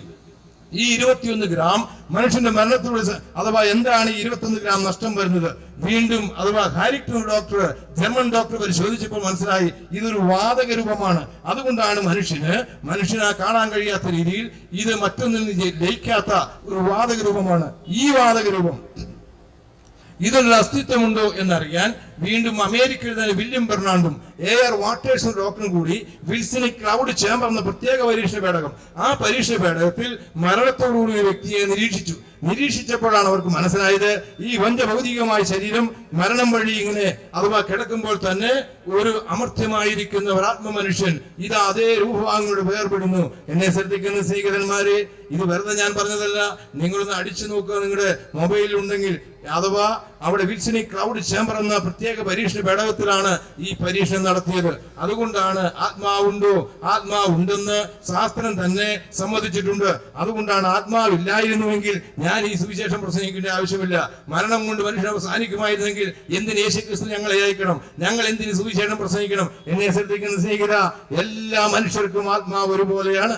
ആത്മാവുണ്ട്. അപ്പൊ ആത്മാവുള്ള മനുഷ്യൻ ശരീരത്തോടുകൂടെ ഈ ഭൂമിയിൽ ജീവിച്ചു കഴിയുമ്പോൾ ഈ മനുഷ്യൻ എന്തുകൊണ്ട് മരിക്കുന്നു? ന്യായമായ ചോദ്യമാണ്. തുടിക്കുന്ന ജീവൻ, ശ്വസിക്കുന്ന വായു, കുടിക്കുന്ന വെള്ളം, കാണുന്ന പ്രകാശം, ഇതെല്ലാം കൊടുത്ത് ദൈവം ഭൂമിയെ സൃഷ്ടിച്ച മനുഷ്യൻ, ഈ മനുഷ്യൻ എന്തുകൊണ്ട് മരിക്കുന്നു എന്ന ചോദ്യത്തിന് ഉത്തരം പറയാൻ ഞാൻ പറഞ്ഞല്ലോ, ദൈവത്തിന് മാത്രമേ കഴിയുള്ളൂ. അതുകൊണ്ടാണ് ദൈവം മാത്രമേ അതിന് ഉത്തരം പറഞ്ഞിട്ടുള്ളൂ. ഏത് ദൈവം? ദൈവം സ്വർഗത്തിലെ ദൈവം. ആ സ്വർഗത്തിലെ ദൈവമാണ് മറുപടി. സ്വർഗത്തിലെ ദൈവം എന്ന് പറയുമ്പോൾ ഈ ദൈവം എവിടെയാണ് വസിക്കുന്നത്? ന്യായമായ ചോദ്യമാണ്. ഈ പ്രപഞ്ചത്തെ സൃഷ്ടിച്ച ദൈവം, അനശ്വരനായിരിക്കുന്ന ഈശ്വരൻ, സർവവ്യാപി, സർവജ്ഞാനി, സർവശക്തൻ, നിത്യൻ, പരിശുദ്ധനായിരിക്കുന്ന ഈ ദൈവമുണ്ടല്ലോ, ഈ ദൈവം കേവലം മനുഷ്യൻ പണിത ആലയത്തിൽ ഒതുങ്ങുന്നവനല്ല പ്രിയരെ. അതുകൊണ്ടാണ് ഒരു കുശവനാണ് കുടം വനയുന്നത്. ആ കുശവൻ കുടത്തിൽ ഒതുങ്ങുമോ? അങ്ങനെയെങ്കിൽ ഇന്ന് കാണുന്ന പടികൂറ്റം പള്ളികളിലും ക്ഷേത്രങ്ങളിലും മോസ്കുകളിലും മനുഷ്യനിർമ്മിതമായതിൽ ദൈവം ഒതുങ്ങുമോ? അതുകൊണ്ടാണ് ലോകത്തിനോളം ആരും പണിയാത്ത മണ്ണം ദൈവാലയം പണിത് സ്വർഗത്തിലെ ദൈവത്തിന് സോളമൻ മഹാരാജാവ് ഏകദേശം 7 വർഷം കൊണ്ടല്ലേ പണി കഴിപ്പിച്ചത്. ആ പണി കഴിപ്പിച്ചതിന് പ്രതിഷ്ഠാ മഹോത്സവം നടക്കുകയാണ്. എന്നിട്ട് അദ്ദേഹം പ്രാർത്ഥിക്കുകയാണ്, അല്ലയോ അഖിലാണ്ടത്തിനുടയവനായ ദൈവമേ, നീ സർവത്തിന്റെയും ദൈവമല്ലേ? നീ സർവ്വവ്യാപിയായ സർവജ്ഞാനിയായ ദൈവം, സ്വർഗത്തിലും ഭൂമിയിലും ഒതുങ്ങാത്ത ദൈവം കേവലം ഞാൻ പണിത ആലയത്തിൽ എങ്ങനെ ഒതുങ്ങുമെന്നാണ് ചോദിച്ചത്. എന്നെ ശ്രദ്ധിക്കുന്ന സ്നേഹിത, മനുഷ്യൻ പണിത ആലയങ്ങൾ ഒതുങ്ങുന്ന ഒരു ദൈവമല്ല നമ്മുടെ ജീവനുള്ള ദൈവം. ആ ദൈവം ജീവനുള്ള ദൈവം ജീവനുള്ള ആലയത്തിലെ വസിക്കുകയുള്ളൂ. ജീവനില്ലാത്ത ദൈവങ്ങൾക്കാണ് ജീവനില്ലാത്ത ജീവനില്ലാത്ത ആലയങ്ങൾ, ജീവനില്ലാത്ത വിഗ്രഹങ്ങൾ. ജീവനുള്ള ദൈവത്തിന് വസിക്കാനുള്ള ജീവനുള്ള ആലയമാണ് മനുഷ്യഹൃദയം. ആ മനുഷ്യഹൃദയത്തിലാണ് ദൈവം വസിക്കുന്നത്.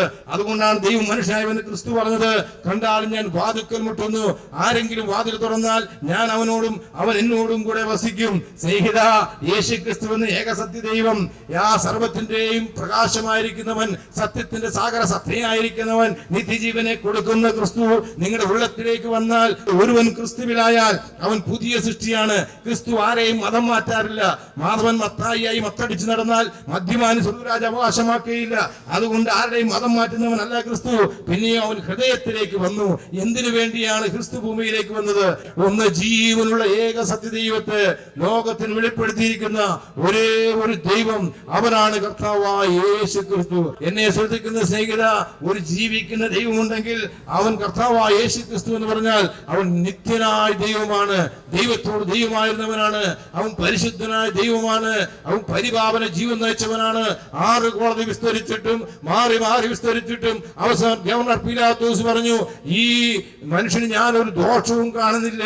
അവന്റെ കൈകൾ കഴുകിക്കൊണ്ട് പറഞ്ഞു, ഈ നീതിമാന്റെ രക്തത്തിൽ എനിക്ക് പങ്കില്ല. എന്നെ ശ്രദ്ധിക്കുന്ന സ്നേഹിതന്മാരെ, ആ യേശു ക്രിസ്തു 30 വെള്ളിക്കാശിന് ഒറ്റിക്കൊടുത്ത് യൂദാസ് പറഞ്ഞു, ഞാൻ കുറ്റമില്ലാത്ത രക്തത്തെയല്ലേ കാണിച്ചു തന്നിരിക്കുന്നത്. അവന്റെ മരണം കണ്ടുകൊണ്ട് സദാദിവം വിളിച്ചു പറഞ്ഞു, ഈ വാസ്തവമായ നീതിമാനാണ്. അവന്റെ മരണം ദർശിച്ച ഒറ്റൊരു സദാദിവം വിളിച്ചു പറയുകയാണ്, ഈ വാസ്തവമായ ദൈവപുത്രനാണ്. 3.5 വർഷക്കാലം അവൻ അനുഗമിച്ച പത്രോസ് പറഞ്ഞു, അവൻ പാപം ചെയ്തിട്ടില്ല. ഞങ്ങൾ പരിശോധിച്ചു, അവൻ പാപം ചെയ്തിട്ടില്ല. പൗലോസ് അവനെ അറിഞ്ഞിട്ട് പറയുകയാണ്, അവൻ പാപം അറിഞ്ഞിട്ടില്ല. യോഹന്നാൻ പറയുകയാണ്, അവനിൽ പാപമില്ല. പാപമില്ലാത്ത പരിശുദ്ധനായ പരിപാവനനായ ലോകത്തിനു മുമ്പിൽ ഇന്ന് വരെ വെളിപ്പെട്ട ദൈവമായ അല്ലയോ കർത്താവായ യേശുവേ, അങ്ങെന്തിനാണ് കാൽവറിയിൽ മരിക്കുന്നത്? ഞങ്ങൾ പ്രസംഗിക്കുന്ന, ഞങ്ങൾ വിശ്വസിക്കുന്ന ഞങ്ങളുടെ കർത്താവായ യേശു ക്രിസ്തു വെളിപ്പെട്ട ഒരു ദൈവമുണ്ടെങ്കിൽ, ഒരു സൂര്യനുണ്ടെങ്കിൽ, ഒരു ഭൂമി ഉണ്ടെങ്കിൽ, ഭൂമിയിൽ ഒരേ ഒരു മനുഷ്യന്റെ മക്കളാണ് സമസ്ത മനുഷ്യരെങ്കിൽ, ജാതി വേറ്റുമയില്ലാത്ത ഒരു ദൈവമാണ് ബൈബിളിലൂടെ ദൈവമെങ്കിൽ, ആ ജീവനുള്ള ഏക സത്യ ദൈവം ഭൂമിയിലേക്ക് അവതരിച്ചു വന്ന കർത്താവിന്റെ അവതാരത്തിൽ പറഞ്ഞത് സർവ്വജനത്തിന് ഉണ്ടാകുവാനുള്ള മഹാസന്തോഷം എന്നാണ്. എന്താണെന്ന് ചോദിച്ചാൽ, അവനാണ് സർവത്തിന്റെയും രക്ഷിതാവ്, സർവത്തിന്റെയും കർത്താവ്, സർവത്തിന്റെയും ദൈവം. ആ ദൈവം മരിക്കുമോ? ന്യായമായ ചോദ്യമാണ്. ദൈവം ദൈവമായിരുന്നാൽ അവൻ മരിക്കുമോ? ദൈവം മരിച്ചു 3 ദിവസം കല്ലറയിൽ ഇരുന്നപ്പോൾ ദൈവം മരിച്ചിരിക്കുകയായിരുന്നു എന്നൊക്കെ ഞങ്ങൾ ചോദിക്കാറുണ്ട്. ഞങ്ങൾ പറയുന്നു, ഞങ്ങൾ വിശ്വസിക്കുന്നു, ഞങ്ങളുടെ ദൈവം ഞങ്ങൾ വെളിപ്പെടുത്തിയിരിക്കുന്ന ദൈവത്തിനുവിടുത്ത് പറയുന്നു, യേശു ക്രിസ്തു മാനവരാശിയുടെ രക്ഷയ്ക്ക് വേണ്ടി അവൻ ക്രൂശിൽ മരിക്കണം. എന്തുകൊണ്ട് മരിക്കണം? മനുഷ്യൻ എന്തുകൊണ്ട് മരിക്കുന്നു? എന്തുകൊണ്ട് മരിക്കുന്നു എന്ന ചോദ്യത്തിന് ദൈവഗ്രന്ഥമായി ബൈബിൾ മാത്രമേ മറുപടി പറഞ്ഞിട്ടുള്ളൂ. റോമാലേഖനം 6-23 വാക്യത്തിൽ പാപത്തിന്റെ ശമ്പളമാണ് മരണം. എന്തുകൊണ്ട് ജീവിച്ച് കൊതി തീരാ മനുഷ്യൻ, ആഴിയളന്ന മനുഷ്യൻ, ആകാശം കീഴടക്കി 21-ാം നൂറ്റാണ്ടിലെ ശാസ്ത്രപരമായ മനുഷ്യൻ, ഈ എന്തുകൊണ്ട് ഈ മനുഷ്യൻ മരിക്കുന്ന ചോദ്യത്തിന് ശാസ്ത്രം പ്രകൃതി എന്ന് പറയുമ്പോൾ, മതങ്ങൾ മൗനം ദീക്ഷിക്കുമ്പോൾ ബൈബിൾ പറയുന്നു പാപത്തിന്റെ ശമ്പളമാണ് മരണം.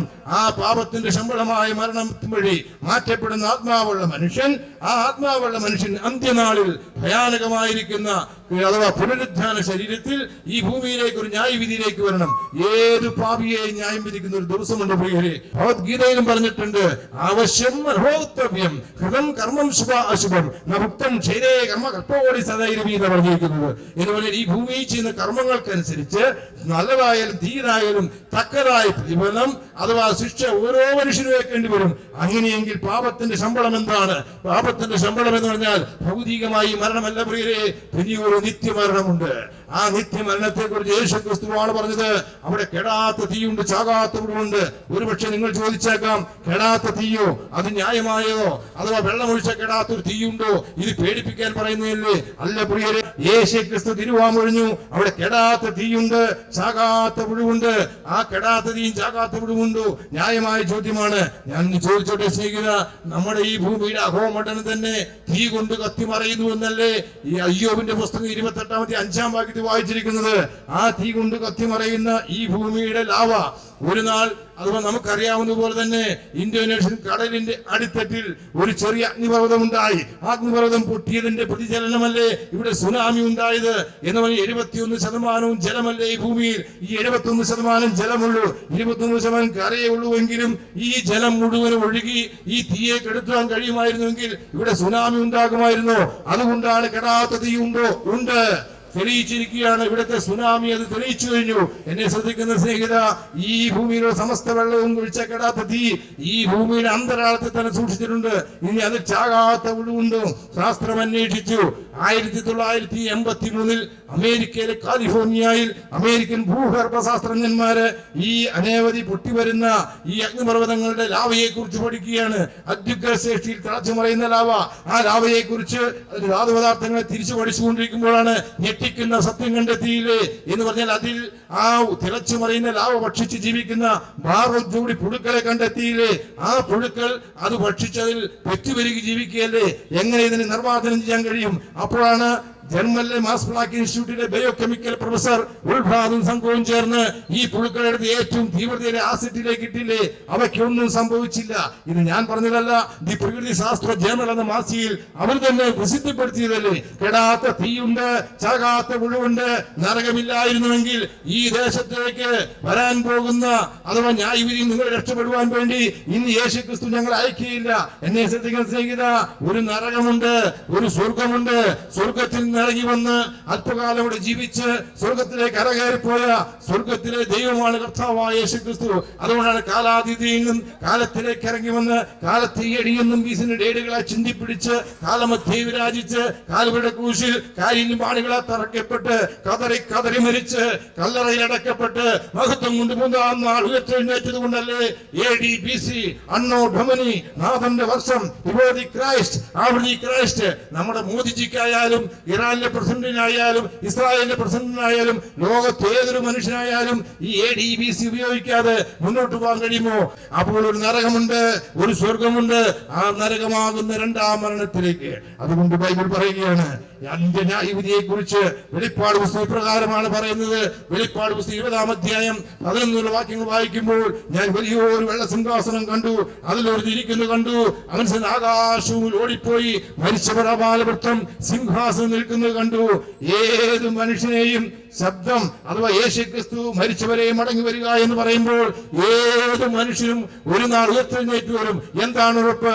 കല്ലറയ്ക്കൽ ചെന്ന് 4 ദിവസമായി മരിച്ചടക്കപ്പെട്ട ലാസറിന്റെ കല്ലറയ്ക്കൽ ചെന്ന് യേശുക്രിസ്തു വിളിച്ചു, ലാസർ പുറത്തു വരിക. ആ യേശുക്രിസ്തു മാനവരാശി വീണ് മരിച്ചടക്കപ്പെട്ട് ഉയർത്തെഴുന്നേറ്റിരിക്കൊണ്ട് ഏത് മനുഷ്യനെ ഉയർത്തെഴുന്നേൽപ്പിക്കും.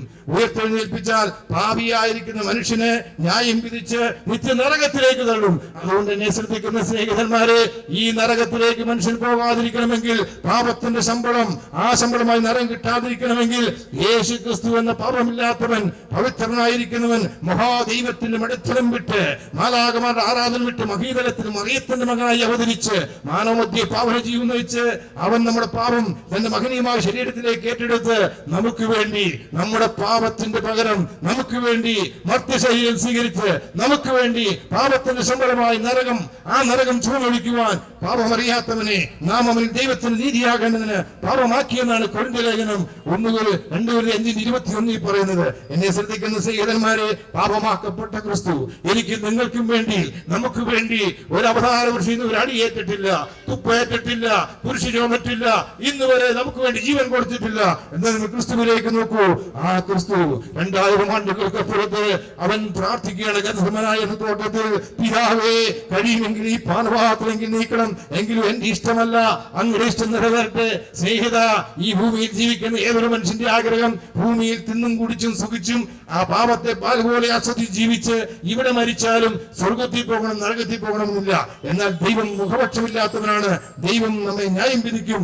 ആ ന്യായവിധി ദിവസത്തിൽ ദൈവത്തിന്റെ ന്യായവിധി നമ്മളെ രക്ഷിപ്പാൻ അന്ന് കർത്താവായ യേശുക്രിസ്തു എന്ന ലോകത്തിന്റെ പാപം ചുമന്നവർക്ക് ദൈവ കുഞ്ഞാടെന്ന് സ്നാപകന ലോകത്തിൽ പരിചയപ്പെടുത്തിയ ആ കുഞ്ഞാടിന്റെ മേൽ യഹോവ നമ്മുടെ എല്ലാവരുടെയും പാപം അവന്റെ മേൽ ചുമത്തി. അങ്ങനെ പാപം ചെയ്യാത്ത ക്രിസ്തു, പരിശുദ്ധനായ ക്രിസ്തു, പരിപാപനായ ക്രിസ്തു, ആഴിയും ഊഴിയും ഒരുപോലെ അടക്കി നിർത്തിയ ക്രിസ്തു ഇപ്പോൾ അവന്റെ ഉള്ളം പ്രാണവേദനയിലായി. ഗതസമന തോട്ടത്തിലൂടെ അവൻ വിയർപ്പ് രക്തത്തുള്ളികൾ പോലെ ഒഴുകിയത് മരണവേദന, മരണത്തിന്റെ ഭയാനകത, നരകത്തിന്റെ ഭീകരത അത് മുഴുവൻ അനുഭവിച്ച ഒരേ ഒരു രക്ഷകനുണ്ടെങ്കിൽ, ഏറ്റെടുത്ത ഒരുവനുണ്ടെങ്കിൽ അവനാണ് ഞാൻ പ്രസംഗിക്കുന്ന ബൈബിൾ പ്രഖ്യാപിക്കുന്ന കർത്താവായ യേശു ക്രിസ്തു. എന്നെ ശ്രദ്ധിക്കുന്ന സ്നേഹിതന്മാരെ, മറ്റൊരുത്തിലും രക്ഷയില്ല, ഇവൻ മാത്രമേ രക്ഷകനായുള്ളൂ. യേശുക്രിസ്തു ഏറ്റെടുത്ത് ഓടകൊണ്ട് തീർന്നില്ല പാപത്തിന്റെ ഭയാനകത. ക്രൂശിന്മേൽ തൂങ്ങുന്നതെല്ലാം ശപിക്കപ്പെട്ടവൻ. ക്രൂശ് മരണമാണ് ക്രിസ്തുവിന് കൊടുത്തത്. എന്തുകൊണ്ട് യേശുക്രിസ്തു ക്രൂശിൽ മരിക്കണം? തിരുവെഴുത്തിന്റെ നിവൃത്തിയാണ്. യേശുക്രിസ്തു പാപയ്ക്ക് പകരക്കാരനായി നമുക്ക് വേണ്ടി അവൻ നമ്മുടെ പാപങ്ങളെ ചുമന്നുകൊണ്ട് ക്രൂശിന്മേൽ കയറി. അവന്റെ അടിപ്പിണറാൽ നമുക്ക് സൗഖ്യം വന്നിരിക്കുന്നു. എന്താണ് അവന്റെ അടിപ്പിണറിന്റെ പ്രത്യേകത? പാപത്തിൽ ജനിച്ച് പാപത്തിൽ ജീവിക്കുന്ന പാപിയായ മനുഷ്യൻ ദാവീദ് പ്രാർത്ഥിക്കുകയാണ്, ഞാൻ അകൃത്യത്തിലുരുവായി പാപത്തിൽ എന്റെ അമ്മ എന്നെ ഗർഭം ധരിച്ചിരിക്കുന്നു. 51-ാം സങ്കീർത്തനം 5-ാം വാക്യം. ജനിച്ചത് ദാവീദ് പാപത്തിലാണെങ്കിൽ, ഇസ്രായേലിന്റെ മധുരഗായകനായ രാജാവ് പാപത്തിലാണ് ജനിച്ചതെങ്കിൽ, ഈ ഭൂമിയിൽ ജനിച്ചിരിക്കുന്ന ഏത് വ്യക്തിയും പാപത്തിലാണ്. അതുകൊണ്ടാണ് പാപം, പാപോകം, പാപകർമ്മോകം, പാപാത്മാ, പാപസംഭവം. പാപത്തിൽ ജനിച്ച് പാപത്തിൽ ജീവിതം പാപിയായ മനുഷ്യന് നീതിസാരവും പറഞ്ഞിട്ടുണ്ട്, ഭഗവത്ഗീതയും പറഞ്ഞിട്ടുണ്ട്. എന്നെ ശ്രദ്ധിക്കുന്ന പ്രിയ സ്നേഹിതന്മാരെ, അതുകൊണ്ടാണ് പാപി അല്ലാതിലൊരു നരനും ഭൂതലെ കോപശീലം ശിശുവെങ്കിലും ഉണ്ടല്ലോ. എല്ലാ മനുഷ്യരും പാപിയാണ്. റോമാലേഖനം 3-ാം വാക്യത്തിൽ പറയാണ്, നീതിമാൻ ഒരുത്തൻ പോലുമില്ല. റോമാലേഖനം അത് 3:23 പറയാണ്, എല്ലാവരും പാപം ചെയ്ത് ഒരുപോലെ ദൈവത്തിലാത്തവരായി തീർന്നു. റോമാലേഖനം 5-ാം വാക്യം പറയുന്നു, ഏക മനുഷ്യനാൽ പാപവും പാപത്താൽ മരണവും ലോകത്തിൽ കടന്നിരിക്കുന്നു. എന്തുകൊണ്ട് മനുഷ്യൻ മരിക്കുന്നു? പാപിയായതുകൊണ്ട്. ആ പാപത്തിൽ നിന്നും മൃത്യോമാമൃതംഗമയ, അല്ലയോ ഈശ്വര, ഞങ്ങൾ പ്രതിയിലാണ്, ഞങ്ങൾ അമൃതിലേക്ക് നയിക്കണമേ. യേശുക്രിസ്തു പറഞ്ഞു, ഞാൻ തന്നെ പുനരുദ്ധാനവും ജീവനുമാകുന്നു.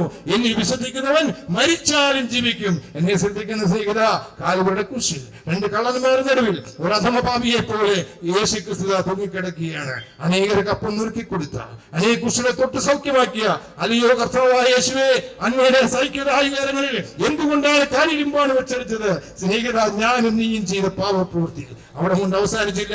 അല്ലയോ കർത്താവായ യേശുവേ, പവിത്രമായിരിക്കുന്ന പരിശുദ്ധാത്മാവിനാൽ വചനം ശരീരമായി തീർന്ന ആ പവിത്രമേനെ എന്തുകൊണ്ടാണ് അടിച്ചുടുചാല് പോലെ റോമൻ ചാട്ടവാറുകൾ ഞാൻ പതിച്ചത് എന്ന് ചോദിച്ചാൽ, സ്നേഹിത, നീയും ഞാനും ജനിച്ചത് പാപത്തിൽ, ജീവിക്കുന്ന പാപത്തിൽ, പാപത്തിൽ മരിച്ചാൽ പ്രാകൃത ശരീരത്തിൽ ഉയർത്ത് നരകാഗ്നിയിലേക്ക് കൊണ്ടുവരും. അതിൽ നിന്ന് നമ്മളെ മോചിപ്പിക്കുവാനാണ് അല്ലയോ ക്രിസ്തു അങ്ങ് സത്യവും നീതിയും ധർമ്മവും ലോകത്തിന് കൊടുത്ത സ്നേഹസ്വരൂപനായ അങ്ങയുടെ തിരുക്കാലുകളിൽ എന്തുകൊണ്ട് കാലിലും പാണ വെച്ചടിച്ചു എന്ന് ചോദിച്ചാൽ, സ്നേഹിത, ഞാനും നീയും പാപത്തിൽ ജീവിച്ചാൽ, പാപത്തിൽ മരിച്ചാൽ പാതാളത്തിനാടായി നരകത്തിലേക്ക് പോകും. അതുകൊണ്ടാണ് എന്നെ ശ്രദ്ധിക്കുന്ന സ്നേഹിതന്മാരെ, രാജാതിരാജാവും കർത്താവുമായ യേശുക്രിസ്തുവിന്റെ തലയിൽ എന്തുകൊണ്ട് മുൾമുടി വെച്ച് അടിച്ചിറക്കി എന്ന് ചോദിച്ചാൽ, ബുദ്ധിമാനായ മനുഷ്യൻ, ജീവിക്കാൻ പഠിച്ച് അവകാശപ്പെടുന്ന മനുഷ്യൻ, മക്കൾക്കും മരുമകൾക്കും വേണ്ടി സ്വത്ത് സമ്പാദിച്ചു കൊടുക്കുന്ന മനുഷ്യൻ, അഥവാ അനവധി കാര്യങ്ങൾ ചെയ്തു കൊടുക്കുന്ന മനുഷ്യൻ, ഇന്ന് നീ മരിച്ചാൽ, ഇന്ന് നിന്റെ ആത്മാവിനെ ദൈവം നിന്നോട് ചോദിച്ചാൽ, അല്ലയോ കല്ലിശ്ശേരി ദേശമേ, ബുദ്ധിമാനെന്ന് ചിന്തിക്കുന്ന മനുഷ്യരെ, നിങ്ങളുടെ നിത്യത എവിടെയായിരിക്കും? ഉത്തരം പറയാൻ കഴിയുന്നില്ല. നീയാ ഏറ്റവും വലിയ വിഡ്ഢി. അതുകൊണ്ടാണ് മാനവരാശിയുടെ വിഡ്ഢിത്വത്തിന്, മാനവരാശി എന്തുകൊണ്ട് വിഡ്ഢിയായി തീർന്നു? അവൻ പാപിയാണ്. പാപിക്ക് ബുദ്ധി അഥവാ ലോകത്തിന്റെ ബുദ്ധിയുള്ളൂ, ഈ ക്രിസ്തുകാലത്തെ ബുദ്ധിയുള്ളൂ. അതിനപ്പുറത്തേക്ക് ഒരു ബുദ്ധിയില്ല ഇവിടുത്തെ ബുദ്ധിമാന്മാർക്ക്. എന്നെ ശ്രദ്ധിക്കുന്ന സ്നേഹിത, അതുകൊണ്ടല്ലേ കണ്ണുണ്ടെങ്കിലും കാണാത്ത, ചെവി ഉണ്ടെങ്കിലും കേൾക്കാത്ത, വായുണ്ടെങ്കിലും സംസാരിക്കാത്ത, കാലുണ്ടെങ്കിലും നടക്കാൻ കഴിയാത്ത ഊമ വിഗ്രഹങ്ങൾ മുന്നിൽ പോയിരുന്നിട്ട് രക്ഷിക്കണേ എന്ന് പറഞ്ഞ് ഇന്നും കോടിക്കണക്കിന് ജനം എന്തുകൊണ്ട് നമിച്ചുകൊണ്ടിരിക്കുന്നു ചോദിച്ചാൽ, ജീവനുള്ള ദൈവം, ഏകസത്യ ദൈവം, ആ ദൈവം പറയുകയാണ് യെശയ്യാ പുസ്തകം 42-ാം വാക്യത്തിൽ, ഞാൻ കർത്താവായ ദൈവം, ഞാൻ എന്റെ സ്തുതി മറ്റൊരുത്തരും എന്റെ മഹത്വം വിഗ്രഹങ്ങൾക്കും കൊടുക്കില്ല എന്ന് പറഞ്ഞിരിക്കെ, കേന ഉപനിഷത്ത് നമ്മൾ വായിക്കണം. അതിൽ 6:4 പറയുന്നത് വിഗ്രഹാരാധന നിഷേധ്യം എന്ന് പറഞ്ഞിരിക്കെ, നമ്മുടെ മഹർഷിമാർ ആരെങ്കിലും ഏതെങ്കിലും മനുഷ്യവരൻ ഇന്ന് ഒരു വിഗ്രഹത്തെ ആരാധിച്ചിട്ടുണ്ടോ? ഇല്ല പ്രിയരെ. എന്താണ് കാരണം? അവരുടെ മതമൂളിൽ പോയി നാനാകത്വത്തിൽ ഏകത്വത്തിൽ ലയിച്ച് പരബ്രഹ്മമായിരിക്കുന്ന ഈശ്വരനെ അഗ്രബ്രഹ്മമാകണം, ഗാത്രം ക്ഷേത്രമാകണമെന്നാണ് അവരെല്ലാം പഠിപ്പിച്ചത്. എന്നെ ശ്രദ്ധിക്കുന്ന സ്നേഹിത, ക്രൈസ്തവ മാർഗത്തിൽ 1-ാം നൂറ്റാണ്ട് മുതൽ 3-ാം നൂറ്റാണ്ട് വരെ വിഗ്രഹാരാധന ഉണ്ടായിരുന്നോ? കുരിശുണ്ടാക്കി ആരാധിച്ചിട്ടുണ്ടോ? അഥവാ AD 5 മൈക്ലാഞ്ചലോ ചിത്രം വെച്ച് ആരാധിച്ചിട്ടുണ്ടോ? ഇല്ലേ, ഇല്ല. എന്നെ ശ്രദ്ധിക്കുന്ന സ്നേഹിത, ജീവിക്കുന്ന ദൈവം മരിച്ച് മാനവരാശിക്ക് വേണ്ടി കാൽവരിയിൽ, എന്റെ ദൈവമേ, എന്റെ ദൈവമേ, നീ എന്നെ കൈവിട്ട് അലറിക്കരഞ്ഞത് മറന്നു പോകരുത്. എന്നെയും നിന്നെ സ്നേഹിച്ചതുകൊണ്ടാണ്. അവൻ നമുക്ക് വേണ്ടി മരണമില്ലാത്ത ദൈവം മർത്യനായി വന്ന് മരണം വരിച്ചു. അപ്പോൾ ഒരു ചോദ്യം, ദൈവം മരിക്കുമോ? ദൈവം മരിക്കില്ല പ്രിയരെ. അതുകൊണ്ടാണ് പത്രോസിന്റെ 1-ാം ലേഖനം 3-ാം അധ്യായത്തിൽ 18-ാം വാക്യം പറയുന്നത്, ജഡം സംബന്ധിച്ച് അവൻ ദാവീദിന് സന്ധിയിൽ ജനിക്കുകയും മരിച്ചിട്ടൊരു ആത്മാവാണ് എന്ന് പറഞ്ഞാൽ അവൻ ക്രിസ്തു മനുഷ്യ ശരീരത്തിലേക്ക് വന്ന് നമ്മെ ദൈവത്തോട് അടുപ്പിക്കേണ്ടതിന് നീതിമാനായി നീതികെട്ടവർക്ക് വേണ്ടി ജഡത്തിൽ മരണശിക്ഷയേറ്റു ആത്മാവ് ജീവിക്കപ്പെട്ടു. ആത്മാവാണ് ദൈവം. യേശുക്രിസ്തു ദൈവത്തല്ല മരിച്ചത്, പിന്നെയോ അവൻ ശരീരമെടുത്ത് പാപിയായ മനുഷ്യന്റെ പാവപരിഹാരം വരുത്തുവാനാണ്. ആ പാവപരിഹാരം വരുത്തി ജഡത്തിൽ അവൻ മരണശിക്ഷയേൽക്കുകയും ആത്മാവ് ജീവിക്കപ്പെടുകയും ചെയ്തു. അല്ലയോ ഇസ്ലാം സഹോദരന്മാരെ, ഞങ്ങളുടെ കർത്താവായ യേശുക്രിസ്തു ദൈവമാണ്. ആ ദൈവമായിരിക്കെ അവൻ മനുഷ്യന് വേണ്ടി മർത്യ ശരീരത്തിൽ വന്ന് മർത്യന്റെ പാപം ഏറ്റെടുത്ത് മർത്യന് വേണ്ടി മരണം ഭരിച്ച് മരണാധികാരിയെ പിശാചിനെ തന്റെ മരണത്തെ നീക്കി അവൻ 3-ാം നാൾ ഉയർത്തെഴുന്നേറ്റിരിക്കുന്നു. ജീവപര്യന്ത മരണഭീതിയിലായിരിക്കുന്ന മാനവരാശിയെ രക്ഷിപ്പാൻ യേശുക്രിസ്തു ഉയർത്തെഴുന്നേറ്റു. ആ ഉയർത്തെഴുന്നേറ്റ യേശുക്രിസ്തു നിങ്ങളോട് ചോദിക്കുകയാണ്, മനസ്സുണ്ടോ മാനസാന്തരപ്പെടാൻ? മതം മാറാനല്ല, നിന്റെ പാപജീവിതം ഉപേക്ഷിക്കാൻ. യേശുക്രിസ്തുവിനെ ഹൃദയത്തിലേക്ക് സ്വീകരിച്ചാൽ അവൻ പുനരുദ്ധാനവും ജീവനുമാകുന്നു. അവനെ സ്വീകരിച്ചാൽ നിങ്ങൾക്ക് നിത്യജീവനുണ്ട്, മരിച്ചാലും ജീവിക്കും. അതുകൊണ്ടാണ് യേശുക്രിസ്തുവിനെ കുറിച്ച് ബൈബിൾ പറയുകയാണ്, ഈ പ്രപഞ്ചത്തിൽ നടക്കാൻ പോകുന്ന സംഭവം എന്താണെന്ന് അറിയാമോ? ഇന്നിപ്പോ കാണുന്ന യുദ്ധങ്ങളും യുദ്ധശ്രുതികളും ലോകത്തിന്റെ സംഭവവികാസങ്ങളെല്ലാം ഒരു വലിയ സത്യത്തെ ലോകത്തിന് വിളിച്ചറിയിച്ചു കൊണ്ടിരിക്കുകയാണ്. ഇത് ഈറ്റനോവിന്റെ ആരംഭമാണ്. ലോകം ഭയാനകമായിരിക്കുന്ന എതിർ ക്രിസ്തുവിന്റെ കയ്യിലേക്ക് ചേർക്കപ്പെടുമ്പോൾ അതിനു മുമ്പേ ഒരു സംഭവം ഈ പ്രപഞ്ചത്തിൽ നടന്നിരിക്കും. എന്താണ് ആ സംഭവം എന്ന് ചോദിച്ചാൽ, മരണത്തെ ഭയക്കാതെ ഈ ഭൂമിയിൽ ജീവിച്ച മഹാരഥന്മാരായിരിക്കുന്ന ക്രിസ്തുവിന്റെ ശിഷ്യന്മാരുണ്ട്. മരണം കൊണ്ട് അവസാനിപ്പിക്കാൻ കഴിയാതെ മർത്യ ശരീരത്തെ ക്രിസ്തുവിന് വേണ്ടി മരണം വരിച്ചവർ, അവരെന്തുകൊണ്ട് മരിച്ചു? അവരെന്തുകൊണ്ട് മരണത്തെ ഭയന്നില്ല? ക്രിസ്ത്യാനിത്വം എന്ന് പറയുന്നത് മരണത്തെ ഭയക്കുന്ന മാർഗമല്ല പ്രിയരെ, മരണത്തെ ജയിക്കുന്ന മാർഗമാണ്. അതുകൊണ്ടാണ് പത്രോസിനെ അവർ പിടിച്ചു, അവരടിച്ചു, അഥവാ തലകീഴായി ക്രൂശിച്ചു കൊന്നു. അവിടെ നിന്ന് ഈ ക്രൈസ്തവ മാർഗത്തെ തോൽപ്പിക്കുവാൻ ആർക്കും കഴിഞ്ഞില്ല പ്രിയരെ. പിടിച്ചു അവർ അന്ത്രയോസിനെ, അടിച്ചവശനാക്കി കുതിരയ്ക്ക് കിട്ടി വലിച്ചു. അവസാനം രക്തം വാർന്നൊഴുകി വലിച്ചില്ലേ? അവിടെ കൊണ്ടും തീർന്നില്ല. പിടിച്ചു യോഹന്നാൻ എന്ന ശിഷ്യനെ, അവർ കൈകാലുകൾ ബന്ധിച്ച് തിളച്ച എണ്ണയിലേക്ക് എറിഞ്ഞില്ലേ? അവിടെ കൊണ്ട് തീർന്നോ ഈ മാർഗം? ഇല്ലേ ഇല്ല. പിടിച്ചു അവർ ബർത്തലോമായെ, കഴുത്തിന് താഴോട്ട് ജീവനോട് തൊലി ഉരിച്ചു കൊന്നില്ലേ? അവിടെ കൊണ്ട് തീർന്നില്ല ഈ മാർഗം. പിടിച്ചു അവർ തഥായിയെ, അവർ മരത്തോട് ചേർത്ത് വെച്ച് അമ്പെയ്ത് കൊന്നില്ലേ? അവിടെ കൊണ്ട് തീർന്നോ ഈ ജീവന്റെ ക്രിസ്തീയ മാർഗം? ഇല്ലേ ഇല്ല. അതുകൊണ്ട് അവിടെ കൊണ്ട് തീർന്നില്ല. അവർ പിടിച്ചു തോമാസ്ലിഹായെ മൈലാപ്പൂര് വെച്ച് ശൂലത്തിന് കുത്തിക്കൊന്നില്ലേ? ആയിരങ്ങൾ അർത്ഥരമ്പി കാലുകളുടെ നിണം കൊണ്ട് വഴികൊണ്ട് നടന്നു കയറി ആ രക്തപുഷ്പങ്ങളെ ചുംബിച്ചുകൊണ്ട് ഒരു പുത്തൻ പ്രഭാതത്തെ മുത്തമിടുവാൻ ഈ മണ്ണിലുറങ്ങുമ്പോൾ ഇടിയുടെ വെടിയുടെ മുന്നിൽ അടിപതറാതെ മുന്നേറി താഴ്ന്ന പീഡന ശക്തികളെ അമ്പേ പരാജയപ്പെടുത്തിക്കൊണ്ട് കർത്താവ് താൻ ഗംഭീരനാഥത്തോടും പ്രധാന ദൂതന്റെ ശബ്ദത്തോടും ദൈവത്തിന്റെ ആഗലത്തോടും കൂടി സ്വർഗത്തിൽ നിന്ന് ഇറങ്ങി വരികയും ക്രിസ്തുവിൽ മരിച്ചവർ മുമ്പേ ഉയർത്തിനേൽക്കുകയും ജീവിച്ചിരിക്കുന്ന നാമോ രൂപാന്തരം പ്രാപിച്ച് ആകാശമേഘങ്ങളിൽ ഈ സൂര്യനെ കിടന്ന് ചന്ദ്രനെ കിടന്ന് നക്ഷത്രങ്ങളെ കിടന്ന് വാനഗോളങ്ങളെ താണ്ടി കോടാനുകോടി ദൂതന്മാരുടെ വിശുദ്ധന്മാരുടെ അകമ്പടിയോടെ ആ സദസ്സിലേക്ക് കർത്താവിന്റെ തിരുമാറിലേക്ക് ചേർക്കപ്പെടാൻ ഇതാ സമയം സമാഗതമായി കൊണ്ടിരിക്കുന്നു. എന്നെ ശ്രദ്ധിക്കുന്ന സ്നേഹിത, ഇന്ന് നീ യേശു ക്രിസ്തുവിന്റെ പാപങ്ങൾ ഏറ്റുപറഞ്ഞ് ഈ ക്രിസ്തുവിനെ രക്ഷിതാവും കർത്താവുമായി ഹൃദയനാഥനുമായി സ്വീകരിച്ചുകൊണ്ട് ഞാൻ ജീവിച്ചാൽ ക്രിസ്തുവിനായി, പ്രവർത്തിച്ചാൽ ക്രിസ്തുവിനായി, മരിച്ചാൽ ക്രിസ്തുവിനായി എന്ന് ക്രിസ്തുവിനായി സമർപ്പിച്ചാൽ ക്രിസ്തു മാർഗം, മരണത്തെ ഭയക്കാത്ത മാർഗം, മരണത്തെ ജയിച്ച മാർഗം, മഹാദൈവത്തിന്റെ മാർഗം, സ്നേഹത്തിന്റെ മാർഗം, സന്തോഷത്തിന്റെ മാർഗം, സമാധാനത്തിന്റെ മാർഗം. നിന്റെ ജീവിതത്തിൽ സമാധാനമില്ലേ? സമാധാന പ്രഭുവായി ക്രിസ്തുവിനെ സ്വീകരിക്ക്. നിനക്ക് രോഗസൗഖ്യമില്ലേ? ക്രിസ്തുവിനെ സ്വീകരിക്ക്. ഒന്നെങ്കിൽ നിനക്ക് ഇവിടെ രോഗസൗഖ്യം നിന്റെ ആയുസ് നീട്ടി തരും, ഇല്ലെങ്കിൽ നിനക്ക് രോഗം വരാത്ത തേജസ്സുള്ള സൂര്യനേക്കാൾ ചന്ദ്രനേക്കാൾ തേജസ്സുള്ള ശരീരം നൽകി, അമർത്യ ശരീരം നൽകി ഈ ഭൂമിയിൽ വീണ്ടും ജീവിക്കും. ഈ കർത്താവായ യേശുക്രിസ്തുവിന്റെ കാഹളം ധ്വനിച്ചാൽ, ഞങ്ങൾ ഇവിടുന്ന് എടുക്കപ്പെട്ടാൽ, രൂപാന്തര ശരീരത്തിൽ മാറ്റപ്പെട്ടാൽ വീണ്ടും കർത്താവായ യേശു ക്രിസ്തു രാജാതിരാജാവായി ഈ ഭൂമിയിലേക്ക് മടങ്ങി വരും. അവൻ മാത്രമേ പറഞ്ഞിട്ടുള്ളൂ, ഞാൻ പോയതുപോലെ മടങ്ങി വരും. എന്റെ പിതാവിന് അനേക വാസസ്ഥലമുണ്ട്, ഇല്ലെങ്കിൽ ഞാൻ നിങ്ങൾ പറയുമായിരുന്നു, ഞാൻ പോയി സ്ഥലമൊരുക്കിയാൽ ഞാൻ ഇരിക്കുന്നത് നിങ്ങൾ മരിക്കേണ്ടതിന് ഞാൻ മടങ്ങി നിങ്ങൾ എന്റെ അടുക്കൽ ചേർക്കും. കാൽവരിയിൽ ജീവൻ കൊടുത്ത് സ്ഥലമൊരുക്കി ആ ദേഹമെന്ന തിരശീല ചിന്തി സ്വർഗത്തിലേക്ക് പുതുവഴി തുറന്ന് ആ സ്വർഗത്തിലേക്ക് അവന്റെ കാരുണ്യത്താൽ, അവന്റെ കൃപയാൽ, അവന്റെ ആത്മാവിനാൽ ഞങ്ങളെ, നാം ക്രിസ്തുവിനെ സ്വീകരിച്ചവരെ സ്വീകരിച്ചാൽ അവനോട് കൂടെ രാജാക്കന്മാരായി, രാജകീയ പുരോഗത വർഗമായി, വിശുദ്ധന്മാരായി ആ ക്രിസ്തുയേശു ഭൂമിയിലേക്ക് രാജാതിരാജാവായി മടങ്ങി വരുമ്പോൾ അവനാണ് ഈ ജെറുസലേമിൽ എന്നെ ശ്രദ്ധിക്കുന്ന സ്നേഹിത യഥാർത്ഥ ഭരണാധികാരി. ജെറുസലേം കേന്ദ്രമാക്കി മുഴു ലോകത്തെയും ഭരിക്കുവാനുള്ള ഏക ഭരണാധികാരി യേശു ക്രിസ്തുവാണ്.